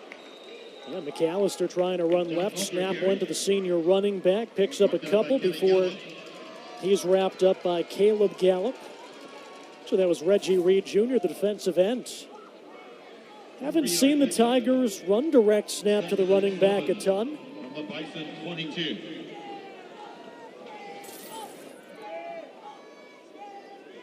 Next snap for Princeton will be right around the 5-minute mark with a 10-point lead in the fourth quarter. John Volker, 10 carries, 71 yards, including that 23-yarder that worked them deep inside Howard territory. Second down and 7. Under 5 minutes to go. There goes Darion Murphy, nearly untouched for the 22-yard touchdown.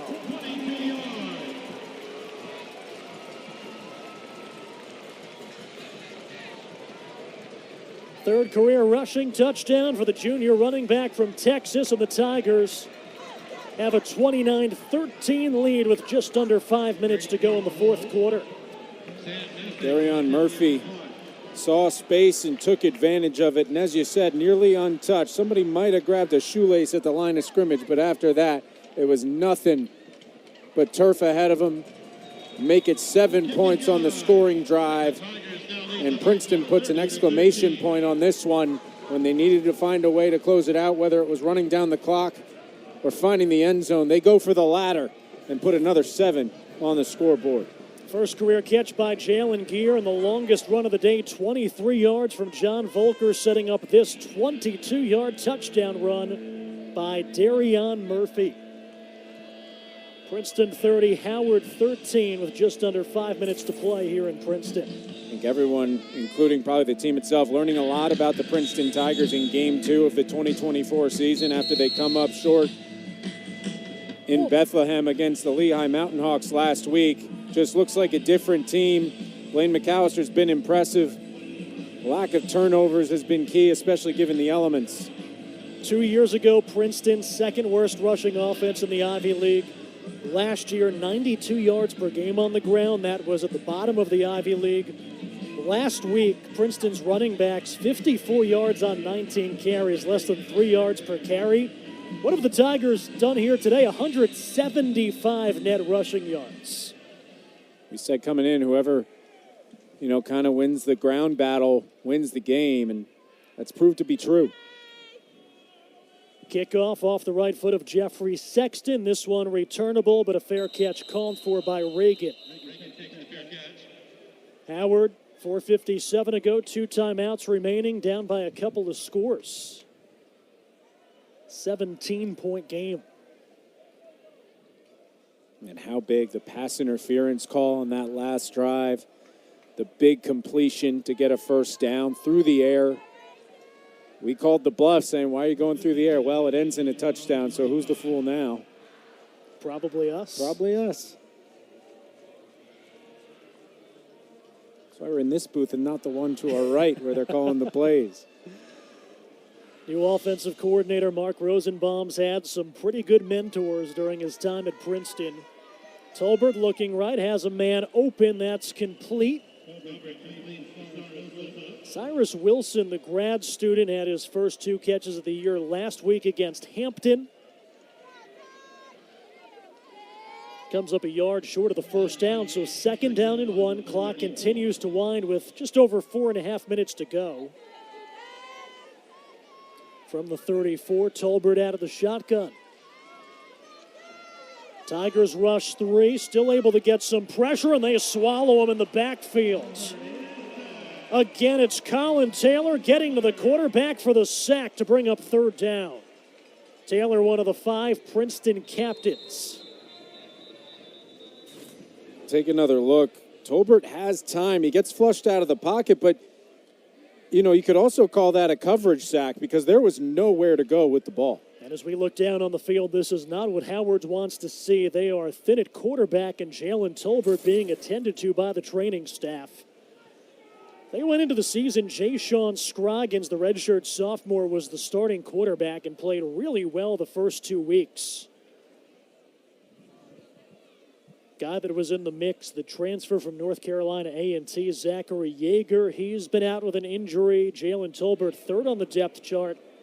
They're listed backup as a redshirt freshman, Savon Briggs. And Briggs warming up in earnest on the far sideline. Scroggins is there warming up. I think he might just be kind of catching passes.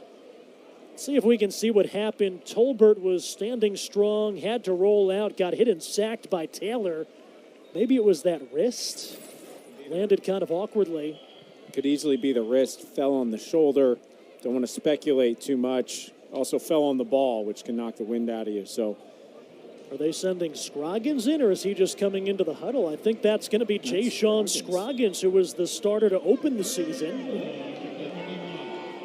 Scroggins, despite having not played the last 2 weeks, is still Howard's second leading rusher. Well, and if he's kind of the last resort quarterback, probably didn't want to see him in this game if he's recouping it all. Probably going to be pretty conservative with him and what they ask him to do. Empty backfield. He's going to go to the air. Four-man rush. Scroggins tucks it and runs and gets hit. Yeah, that's not what I had in mind. Don't want to see him taking too many hits if he is banged up at all. Caden Wright first to the football for the Tigers, and now Scroggins is going to head off to the sideline. Tolbert comes back in. That's interesting unless they really didn't have anybody else. So Scroggins must be pretty close to being back at 100%. 4th down and 5. They're going to go for it down by essentially 3 scores. Tigers rush 4. Tolbert gets hit hard. This one floats up and it's knocked away, incomplete. Targeting Isaiah Williams downfield, well covered by the Tigers. Boy, did Tolbert get lit up. He got lit up, and that ball hung up there, and it was not often you see somebody kind of laying out to the outside. Turnover on downs, getting to the quarterback for the Tigers, Robert Sanders, sophomore linebacker from Fort Worth. Princeton will get the football back, leading this one 30-13 with just over 3 minutes to go. This has been an interesting game because you're going to look at Blaine McAllister's stat line and you're going to see 5 for 19, 80 yards.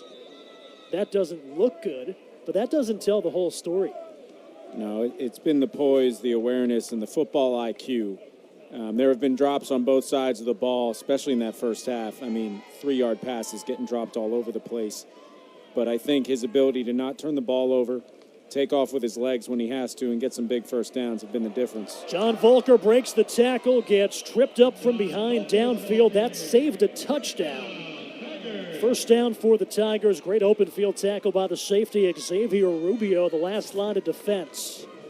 John Volker wasn't really healthy the back half of last season, but had 3 straight games of a touchdown to open the campaign, showing what he can do when he's healthy here in the second half. He's a talented back, that's for sure. We talked about the lineage, what his brother did here on campus in his time in orange and black.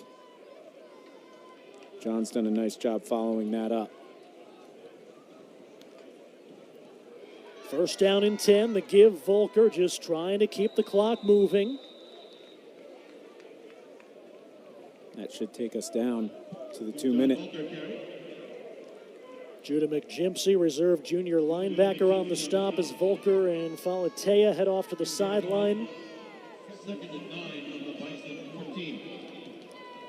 Howard has 2 timeouts remaining, but down 17 points with just over 2 minutes to go. The Tigers will run this down to the 2-minute timeout.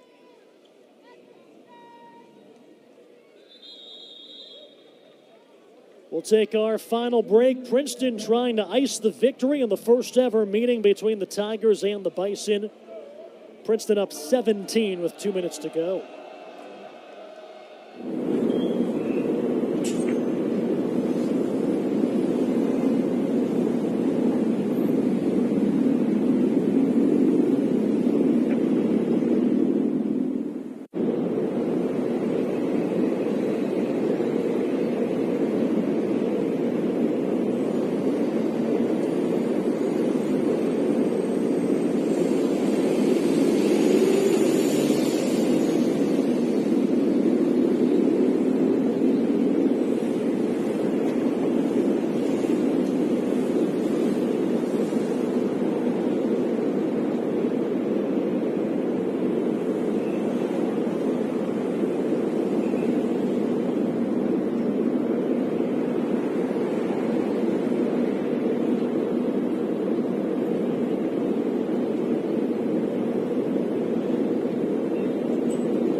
Bob Sorace's team 2 minutes away from evening up their record at 1-1 and snapping a 3-game non-conference losing streak, and that's on the tail end of 16 consecutive non-Ivy wins.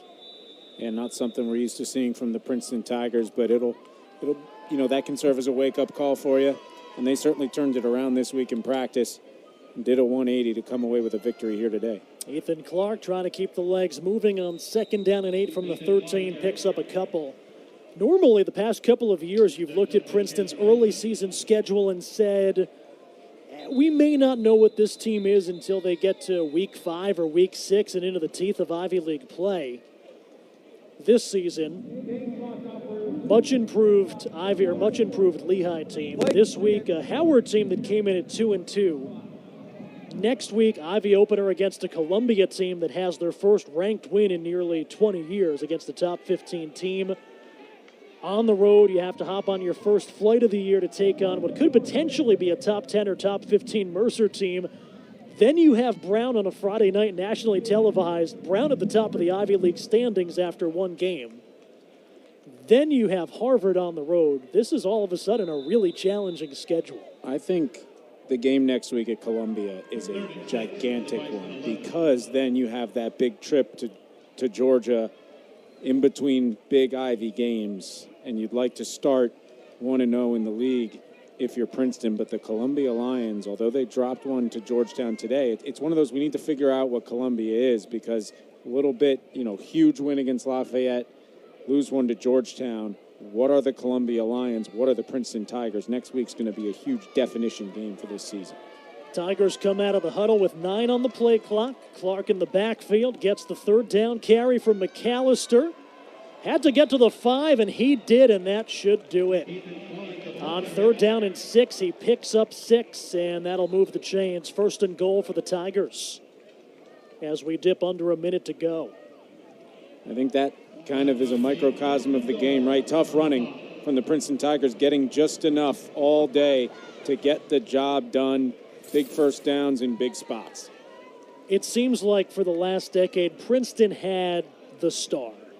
You go back the past few years, they had Chad Knopf, professional quarterback. John Lovett has a Super Bowl ring. Andre Yosevach, Jesper Horsted, Stephen Carlson, Jeremiah Tyler. That list goes on and on.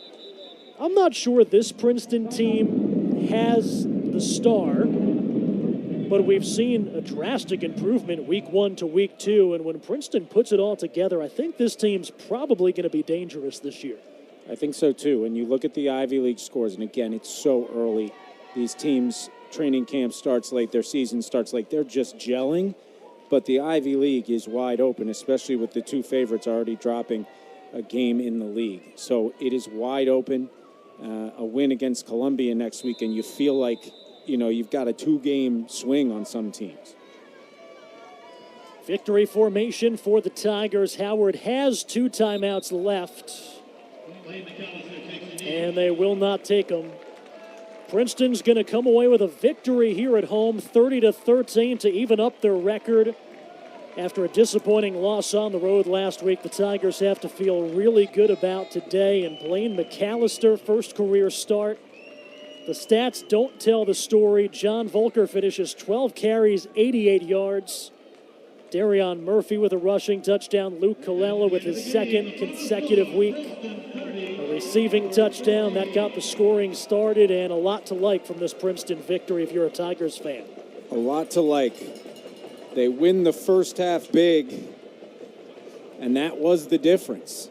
And that hot start, free play, huge play to Colella, great awareness by Blaine McAllister all day. And you said it really well, Cody. His stat line is not going to pop out at you, especially in terms of completion percentage and yardage. But the awareness, IQ, and poise we saw today looks really good moving forward for the Princeton Tigers, if he remains that starter with Blaine Hippa a little banged up. Blaine Hippa, if he does get healthy, Bob Sorace is going to have a decision to make at quarterback, but that's not necessarily a bad thing based on how those two have looked. No, and we've seen Princeton get creative with multiple quarterbacks in the past, right? That's a long couple offensive coordinators ago where you could run 2-3 quarterbacks on the field even at the same time. But it's not a bad problem to have at the most important position on your team. 30-13, the Princeton victory in the first ever meeting between the Tigers and Howard. For the Tigers, some positives. The running game, that was an area they really struggled with last week. Today for the Tigers, 195 yards on the ground. Went from under 3 yards a carry to 4.5 yards per carry. And I feel like we haven't talked enough about the Princeton defense today. Pitched that first half shutout. When Howard had a chance to make it a one-score game on the two-point conversion attempt, Taj Owens, who's been as good as anybody on the defensive side for the Tigers the first 2 weeks of the season, jumps the pass, keeps it a 10-point game, and that really deflated that Howard sideline. And they made it look pretty routine in the first half, and maybe that's why we didn't talk about it as much. But they really rose to the occasion. But the big guys up front on that offensive line, you said 4.5 yards a carry. That's not 8 yards a carry. That is in the trenches, hard-nosed running game football. And that's just toughness in week 2 for the Princeton Tigers, something we didn't see in the run game last week. And again, they did a 180. That run game is something they should be able to lean on throughout the season. Really, really good day in the trenches. So the Tigers 1-1 on the season, and Howard drops this one, their third game out of 5 to start the 2024 season in the Garden State. The Bison, who are still about a month or so away from their first MEAC conference game, fall to 2-3 on the season. Let's send it down to Steven with our player of the game, Blaine McAllister. Blaine, first career start, first career win. How good did that feel? Man, that felt amazing. I owe it all to my teammates, really. I mean, throughout the whole fall camp, whole last spring, I mean, those were the guys that helped me up, really made me believe that I could do it. These were not conditions that favored passing, but you made your first touchdown pass count. That really set the tone for the game. How important was it to get ahead there? I mean, coming out on that first drive, setting the tone, that was really important. I mean, that meant something to me. I mean, I was sitting there on the sideline just telling the O-line, we got to set the tone on this first drive. To actually score on that first drive was huge. And then you guys have about 200 rush yards. How big was that just to be able to dominate on the ground throughout the game? Oh, man, that was everything. That's what won us the game right there, the O-line. Being able to control the line of scrimmage, I mean, that was huge. Congrats. Thanks so much. Appreciate it. Thank you, guys. Our player of the game presented by the Ford Motor Company, exclusive automobile of Princeton Athletics, proud to run with the Tigers. We knew that Howard would come out playing man-to-man, and Blaine McAllister did as well. Saw Luke Colella behind the defense, took advantage, 37 yards for pay dirt.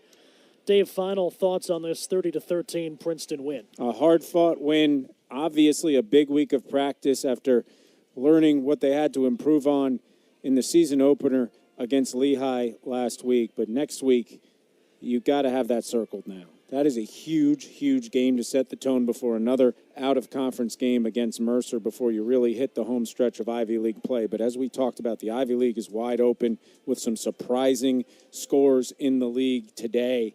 So the Princeton Tigers have another big challenge as they head to the Big Apple a week from today. Princeton played well on offense. They played well on defense. They played well on special teams. A lot to like if you're Bob Surace or a Princeton football fan, as the Tigers win their home opener over the Howard Bison. For my analyst Dave Giancola, I'm Cody Crushell saying so long from Princeton, where the final score, the Tigers 30 and the Bison 13. All games airing on the ESPN networks are streaming live and archived on the ESPN app. This has been a presentation of ESPN.